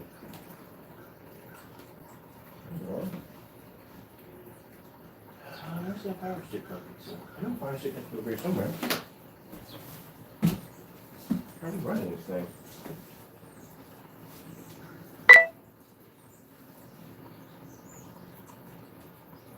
Go ahead real quick. Trying to figure out where my fire stick is plugged into. Like, wait a minute. I know this fire stick got to be plugged into something. It can't be running out here by itself. Where's the fire stick running into? Oh, this is weird. We're not pulling up anything from here, and I want to reset the fire. Oh, here, it's right. It's standing right in the face. I keep forgetting it. All right, I'm like, where's the fire stick plugged into? I know we got a fire stick in here plugged in. All right. There we go. I had to reset the fire stick. I'm gonna call Comcast and see if they can do a search on my line real quick. See what's going on with that. Because that's the second time that happened, and that seems a bit odd.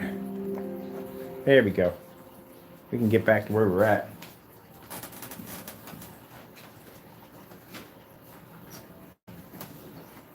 Okie dokie. And later on today, we'll do a demonstration. We gotta take all of these. Well, actually, we can only do the the long throw, because we still have one we have to do a long throw. I'm going to take those and put it against the exotic on that blue screen downstairs, and we do those color patterns. So we'll go back to this again. For some reason, I don't know what happened. Fire Stick just stopped working. So we'll go back in again to where we're at. We're about to go to the Starfield demonstration. That's what I wanted to do next. Oh, this is my Oculus right over there. It's my custom paint job. I'll show you that real quick. All right, so let's see if we can bring this up again.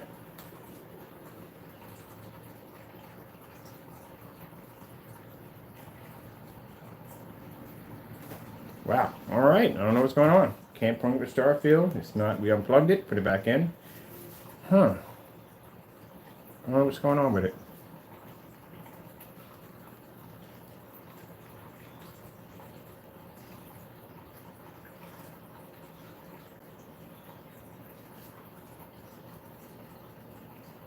Oh yeah, I'm gonna have to call my internet provider and find out what's going on.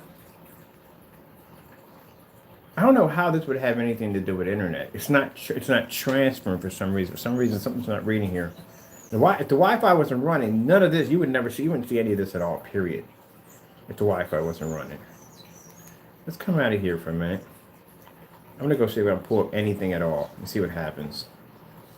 Let's go over to Cartoon Network.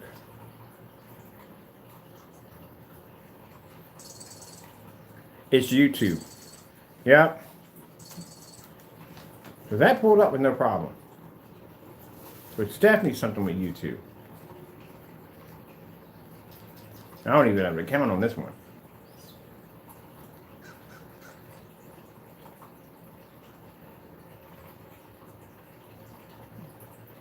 Tell me it's not the weirdest thing you've ever seen.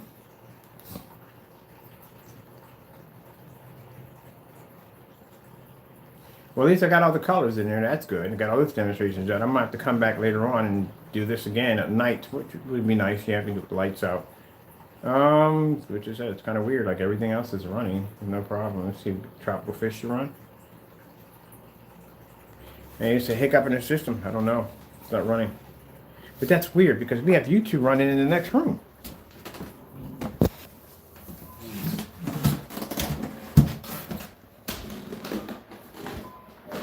See, YouTube's running here, no problem. So it's got to be the Fire Stick. Yeah, because this is running with no problem at all. Don't have any problems in here. It's running perfectly.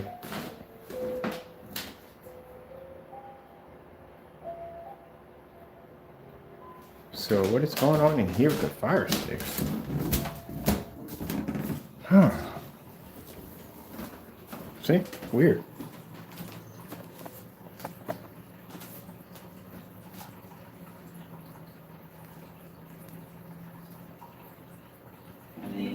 Ah, finally. All right. Told you, these things act up from time to time. It's not too bad, but they do have their problems. They do have their problems. Let's do this again. Starfield demonstration. Getting that from YouTube. It's technology. Technology is going to be buggy. It's going to happen. There we go. There's the Starfield demonstration. That's what I wanted to show off. Now, this is a screen I saw in the demonstration when the guy had to come up off the floor. This is the same screen of what I said. It looks like it had some serious potential because I thought it was darker than this, but it's not darker. And when I saw the demonstration where the screen was kind of fading off a little bit because the kitchen light was making contact with it, I was like, yeah, it's going to have a problem in my environment because in here we got nothing but light in here. So yeah, I knew it was going to be a problem. So here we are. I'm displaying my window light. This is how much light my screen's pulling every day. Got the overhead lights on, and we can pull up a Starfield demonstration. That's not going to be to do it.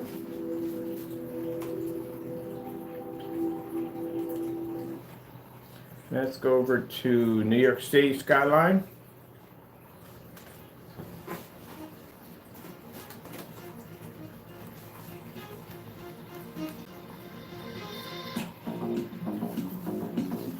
Next time somebody asks us and say, where in the world you get these ideas for this technology?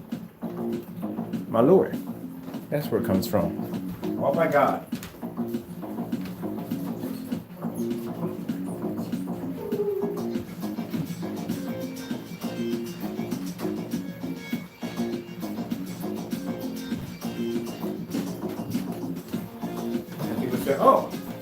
God's not real. Oh, yes, he is.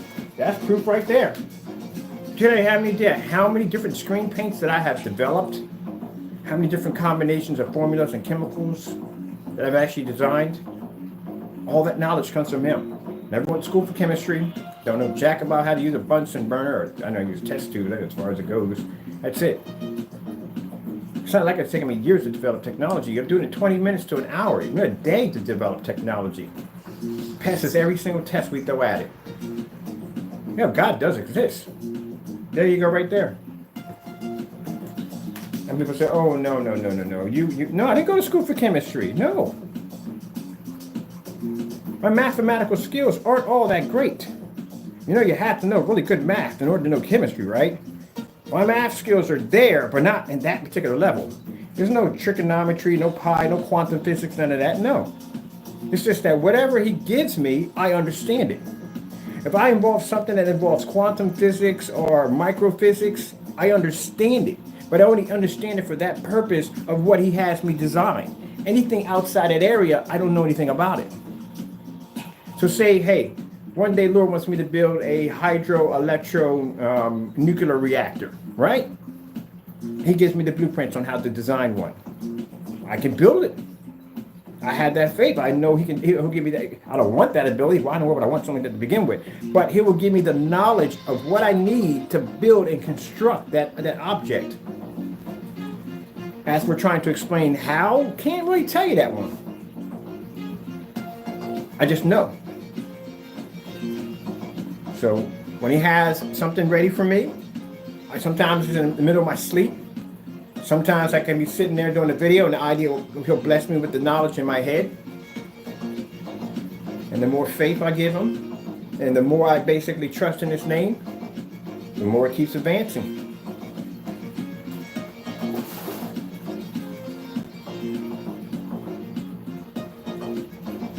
Some people say, where do you come with these ideas from? They come from God.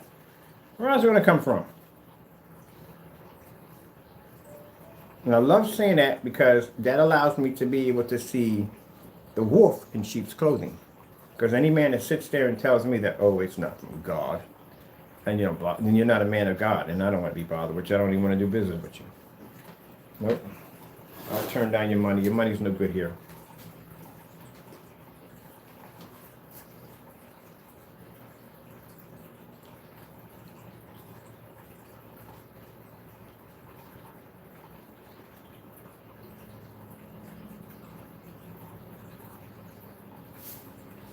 I like these apple. Is it all apple screen? I've never had an apple in my life. I've had apple fruits, yes. I've never actually had any apple hardware. I've never owned any.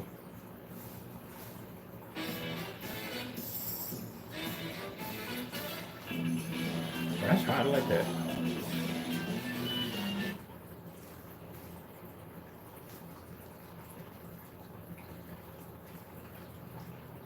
So we did the colors. We did contrast. Let's go with the LG snowboarding. Getting that from YouTube. Getting that from YouTube. Getting that from YouTube.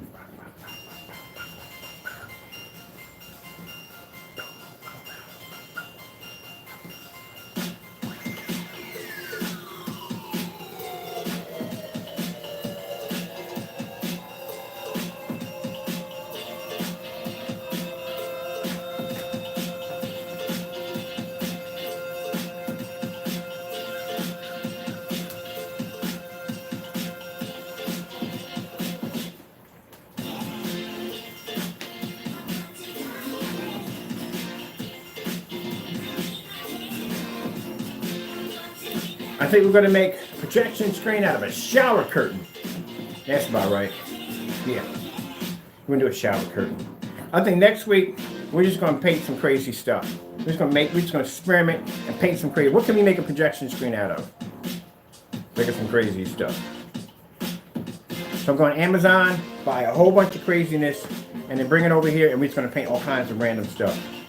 I've done styrofoam. I love doing styrofoam. Styrofoam is so much fun. Mind you can't be that white styrofoam. You don't want to paint that stuff. That stuff is a freaking nightmare. You know how hard it is getting to those nooks and crannies? It's like literally trying to basically take a paintbrush well, you don't need a paintbrush, but trying to paint an egg McMuffin, you know, it's just hard. You got to use insulated styrofoam. You know something else I was looking up too? I was looking up on what they call it, insulation foam insulation. You ever seen this stuff before? It got the big Pink Panther emblem on the side of it. It's not fiberglass. You can't get sick from it. It's like an insulation foam. That's what it is. And they make this stuff in 4x8, and it's really cheap at that. It's like $30-something. And they have it like this freaking thick. If I'm getting something that thick, I'm gonna actually do something a little bigger. I'm gonna do like a little mini screen right here, and I'm actually carve holes in it there. I'm gonna put speakers into it, and then I'll put the little covers over top of it. Yeah, because it's insulating. You can basically have you put your subs and everything right into the screen because it's insulated. You won't hear the it'll be nice solid bass. I looked at it, I was like, that's a pretty cool idea. The God's amazing, gives me amazing ideas. There you go. So, you know, we're going to build some stuff, you know what I mean? Because people always ask me, like, what can I paint? Like, we're going to just do some crazy stuff. Let's paint. Ooh, that's the biggest freaking fox I've ever seen. My security monitor's on the floor. I just watched a fox just run down the side of my house. Good thing I didn't go outside. That'd have been a rude awakening. I don't think it would have attacked me, though. Maybe I could train it and make it my own, and then I can have a family of foxes. And then one day, okay, I'm moving on. Anyway, so, the foxes are gorgeous. I would love to have a fox as a pet. They have, I'm telling you, Fox sounds just like the Joker. He does. He does. He's a weird, evil. All right, let me go. I'm getting all kind of, I love animals. You know that already. All right, yeah, so we're going to paint some crazy stuff. I'm looking at these polyester shower curtains. Using polyester shower curtains. Not like the new shower curtains. Like most shower curtains that came out, they're made out of that plastic, you know. But this is polyester. It's like a mix of plastic and polyester, whatever it is. And it's, there you go. Speak of the devil, right? I don't say speak of the devil. Well, I'm telling you, that's wrong. I don't know. That's a term I should not be saying, speak of the devil. No. Sorry about that, people. Like I said, try to go one day without committing sin. Hard to do. But I try. I still work at it. This is polyester. See these curtains right here? This is poly. This is a shower curtain, by the way. You know, they were charging so much for curtains. I was like, why don't I spend all this money for a curtain? I can buy me a shower curtain, get a nice pretty design on it. It's nice and light. Plenty of light can transfer through it. And it's cheap. It cost me $9. Look at the pretty flowers on that. Beautiful. I love these. See? But this is it. You can make a screen out of this. You know that? It's polyester. That's it. It's not going to be sound. Sound can's going to travel. Those is going to muffle. But other than that, it's nice. And it's huge. Get a nice big size of it. Paint it, be done with it. We're going to do a shower curtain. That's what I want to do. See? Got to think outside the box. The problem is they got y'all so tightly in the box. I'm like, you can only do this, you can only do that, you can only do this, you can only do that. Man, this technology, you can paint it on whatever you want. Got to think outside the box. Get yourself a $68 motorized projection screen. You get them for $68 on eBay. They got them for $100 for like around $98 something. Go to with our technology. You got a $5,000 projection screen. It's ambient light projection. Used with ultra short throws, no restrictions. Not spend a lot of money for an ultra short through either. I gotta go shopping on eBay right now, and I need to go pick me up another projector. So Ken, you're talking at 100 miles an hour. It happens. I'm a little hyped up right now. Got ideas flowing through the head. That old polyester shower curtain right there kind of triggered me off right there. Like, you know what? I can get a good sized screen out of that too. It's a good size. Let me open this one. All right, mind you, mine is laying on the ground right now, so I'm gonna open this up all the way up so you can see. You go to Amazon and get these. Look at this. Now, I don't got it all the way over, but look at the size of this curtain right here. Look at the size of that. Mine's a shower curtain, right? So it's going to be long. It's got to make the go past the tub, or I don't know if people tuck it inside or outside. I don't know. But there you go. And that right there, as long as you get an all white one, that's what you want. Well, it doesn't make a difference, to tell you the truth. You're just painting over top of it. All right, we'll build one. Let's build one. But see, I like it because, number one, it comes with the rings automatically in it already. Just run your railing right through it, your account, you're running right through it, and that's it. Cheap way to put curtains. And I did this whole entire room in here. I did it all from Amazon, and I did it on the cheap. You don't have to spend a lot of money. Have a nice setup in your home. Doesn't cost you a lot of money. Paint job, all this done myself. I didn't like the paint. It was a showstopper. It was a bright red. Mixed it in with a little black, swirl a little black, just to get that kind of a dark, kind of rich red to it. These right here, $6. $6 right here. Little bonsai tree, $4. the table. You see the little table, the short table, the tables that they use in Japan. I love these tables right here. I wasn't going to spend $400 for a table. Tables are really expensive, but that meal pillow, no. I went right down to Home Depot, got myself a utility work table right here. They have these utility work tables they use or for picnics or barbecues. Shorten the table down. Got some contact paper right here. I got it right here on my radiator too. Decorate my radiator with it, right on top of my radiator. And then for the legs at the bottom, they make this wood design duct tape. Did the legs right there? Doesn't make a difference if it's lumpy or bumpy. It's wood. That's how you want to give it that look to it. And just put this down. And I went down and got myself a nice sofa cushion. I purchased a sofa cushion, put a nice pillow underneath of it, and I use that for my kneel pillow right there. Looks like I bought the table. No, this is all tape and contact paper and a utility desk I got. Yep, see them little shelves over there? $7 for the shelves. The lanterns were like $22. Got 4 of them. I got one sitting in that room right there. Got the curtains for $22 over there. Tables right there, they were like $40. That's the highest I paid for them. I got 3 of them. I got one for there, one for there, one for there. That's done. Fountain was like $50 over there. That's it. Soundbar, this whole setup right here, soundbar was $130 with the sub. Of course, you know, I got the projector for $180. That's all done, that setup. Like I said, yeah, all on the cheap, yeah. And this whole thing, which I gotta wash all over again. I gotta wash it down, get me another one. This was the most. This was around $60 because you're always gonna pay more for linen. So this was $60 right here, and I got me another goose down underneath for that. Well, that's the comforter. There's the goose down right there. I got me a nice goose down right there over top of that. Now this right here is an air mattress. This was a nice air mattress. And some people say, well, air mattresses, they're kind of like, they're not comfortable. You want to get the ones with the double chambers in them. The ones with the multiple chambers that blow up. They're actually more comfortable. And what you want to pick up is you want to pick up a nice memory foam surface right here. Oh, this thing is amazing. This thing is so comfortable. It's like sticking your hands in cookie dough. I lie to you, not very comfortable. But that on top of that, nice, peaceful sleep. And I got a bad back, mind you. If this thing didn't work, you wouldn't see me doing videos right now. You would not see me doing videos at all. But like I said, yeah, all this on the cheap.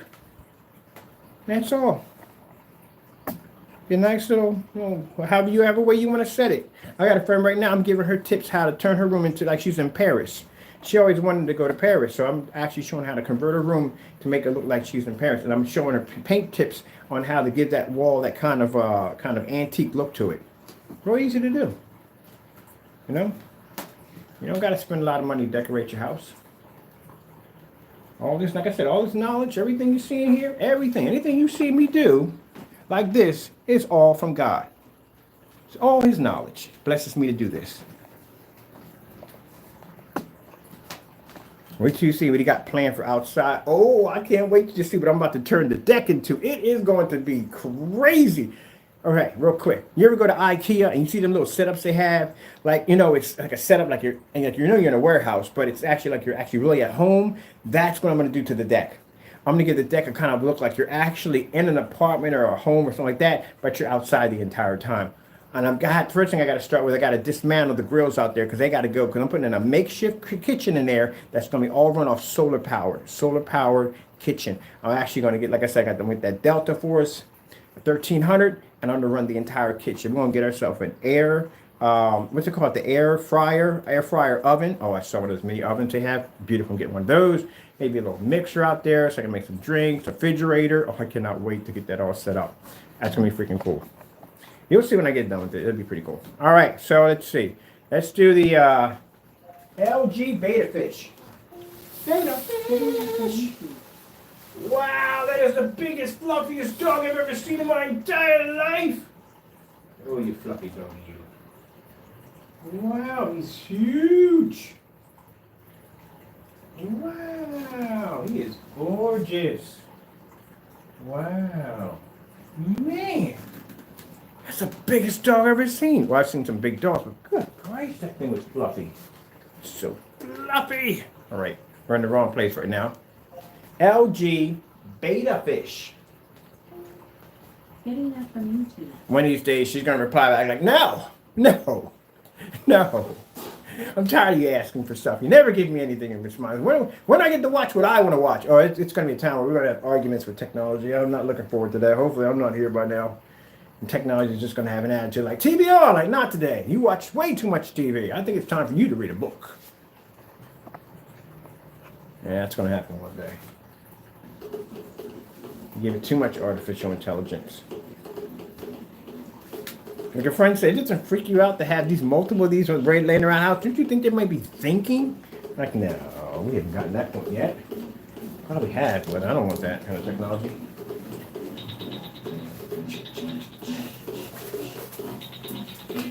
Time for me to make myself some tea. Oh, I forgot. Tea kettle. Electric tea kettle, $60.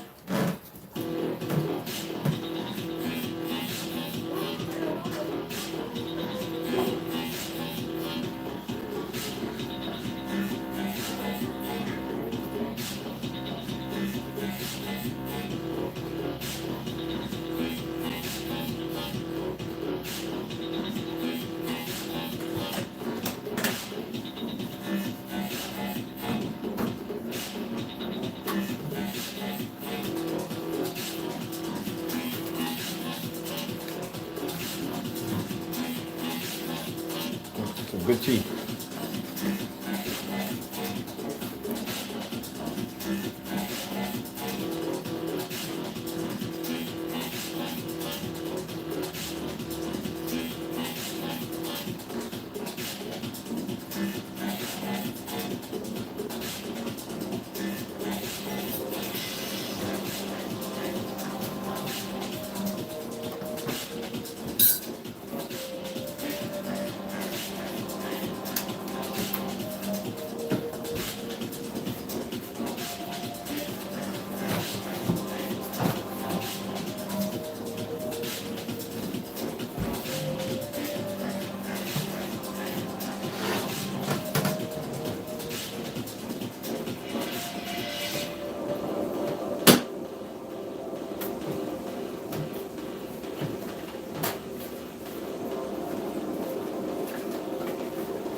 What else have we haven't done? Let's see. And that we did colors already. We did white levels. Oh,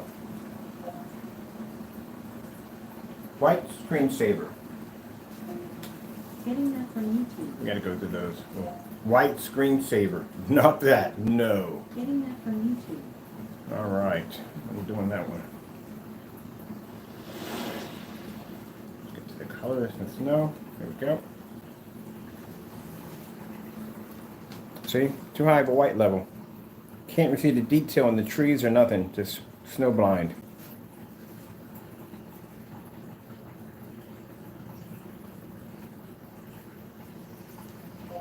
"4K snow screensaver."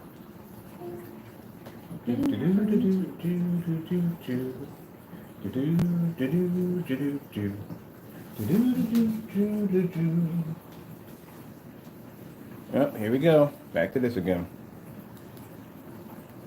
Yeah, this has got to be. Can't be YouTube because I'm running YouTube downstairs and upstairs. It might be their hardware. Let's go ahead and get in here real quick. Oh,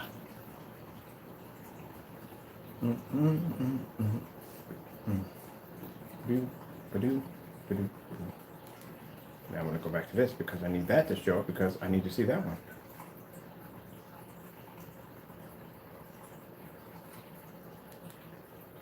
Whatever, cheeseburgers. I gotta go back to the either way. That's gonna drive me crazy until I actually see it. Which means I can't go on a break. That's just what they'll do. That's right.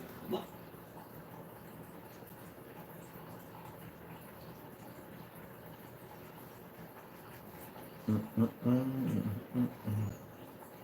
want to see the other screen. I'm gonna do this one right quick. Here's my snowplow train. Okay.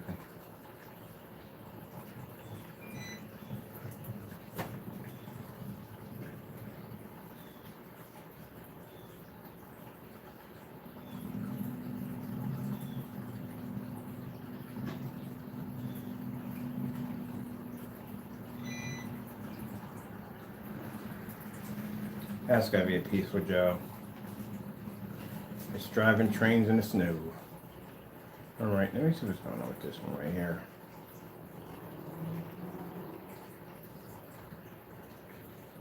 Yes, thank you, Lord.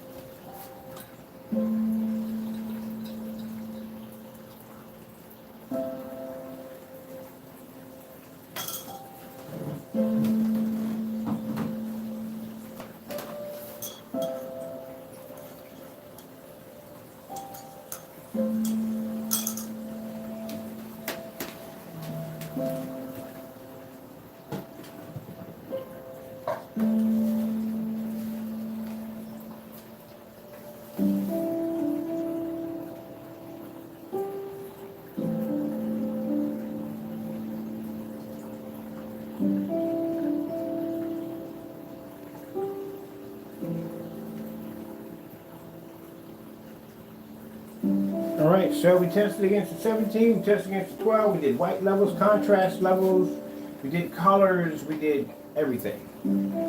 See, that's why I said when I was doing the test back and forth with crow's paint, and people was like, "Oh, you're not fair, you're not doing it." We do these demonstrations on everything, every screen we do. They're the same regular test demonstrations. These are the smaller demonstrations. The smaller tests. We haven't done the whole throw the projector back 22 feet, do a Starville demonstration. It was never taken outside. You were never tested against the high performance screens. None of that. We did it side by side on the test, the basic test that we put a screen through, which we do with multiple colors, red, blue, green, different colors to see how your screen's going to pull up next to our dark technology. Took you downstairs, put you against the blue screen, which was able to produce colors that your screen couldn't do.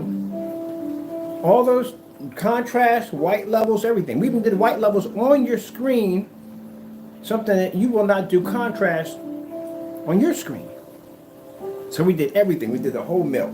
When the naysayers came in and started complaining about, oh, it's not fair, his sample sheet's too small, we had a 5x5 and a 6x2 sitting out there waiting for you. Put that right against the screen. Can't complain about that. Somebody try to come and start arguing about the projector. It's a 5,000 lumen Christie. Shouldn't be a problem with that projector back there. It's plenty of power. And you're going to sit there and say, well, it should be 4K. Then you're telling me something that's not good. You're telling me that it has to be used on a 4K projector. So that means anyone he's selling it to that doesn't have 4K, that screen's not going to show up the same way as he's showing it in the video. Is that what you're saying? Okay. You have to understand this from the door. Not only does God bless his Christians with the ability to be able to do things, but he also blesses his Christians with knowledge and understanding. I like this one right here. So if you're coming in and you're arguing that the demonstrations are done unfair, how unfair are you talking about? Do we have too much light in the environment? And it's a projector we're using the demonstration too powerful. You wanted a bigger sample sheet? We got him a bigger sample sheet. What other complaints would you have? If you sit there and say to me, oh, that environment had too much light, then you've already lost your case already. Because if my screen can survive in that environment with no problem whatsoever, I don't see why you can't. Just like any of these big companies right here, if they came against me and said, well, Mr. Bird, when you did your demonstration, you had way too much light in the environment. So what are you telling me, that I'll spend $5,000 for a projection screen that I can't use in a fully lit environment, even though the screen's sitting there saying it's ambient light rejection technology? So it means straight, it's a certain kind of ambient light rejection that I can use on the screen. I can't per se use my kind. I have to use your kind, which would be a controlled environment, which means I would have to change the environment that I'm in right now to make it look like your environment so it'll work. Yeah, right. I'm gonna spend $5,000 for that? Are you kidding me? No way. No way. That's why I said, doing those demonstrations and those ambient light controlled environments, what's going to happen if someone takes your screen and sticks it someplace else? You know what they're going to say? Well, you got to use ambient controlled light environment, and maybe you might want to upgrade the lumens on your projector. You might want to go get a 4K or something like that. Yeah, get a high power projector to make up for what your screen can't do. That's what you want to do. You want to spend more money. It's like trying to put out a fire in your house with gasoline. Let's just go through more gasoline in the fire. Maybe that'll put it out. That doesn't make any sense. How come you don't use 720p projectors? How come your main projector? Some people do demonstrate, like, look, I can use a 720p projector on my screen. So look how amazing it looks. But do you depend on it? I only have one 1080p projector in the house that's being actively used, and that's in the next room on that screen. And I've used 12s on 1,000 lumens, 800 lumens, 900 lumens. As a matter of fact, I swapped out my projector for one solid week, and I used nothing but 1,000 lumens on my screen. And anytime I display that screen, I displayed a white level only. When the other person was supposed to do the same projector and show contrast only, it was never done. So anytime you have trust in your product, when you can go out and swap out all your projectors in your house for 720p, 720p, let's go to the house and see how many 720p projectors we have. That shows you that I don't have to rely on working. Anytime you see this area full, it means I'm working throughout the house on stuff. 720p, 720p.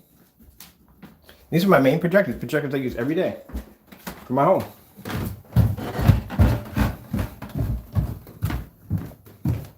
Main screen, 720p. Brand new projector, just purchased, 720p. I had a $4,000 wallet. I had an option to get I could have got a ViewSonic laser. I could have got a 4K. I could have got a 1080p. I went with a 720p WXGA. And now the new projector I got going in the kitchen, because right now the gaming projector was actually upstairs now. I bought a 720p. I bought myself another ViewSonic projector, 720p. So all my main projectors running through my house are all 720p projectors, because my technology does all the work, which means I don't have to spend a lot of money for an expensive projector. When other people, their technology doesn't do all the work, so that means they have to spend all this money for an expensive projector to make up for what the screen can't do.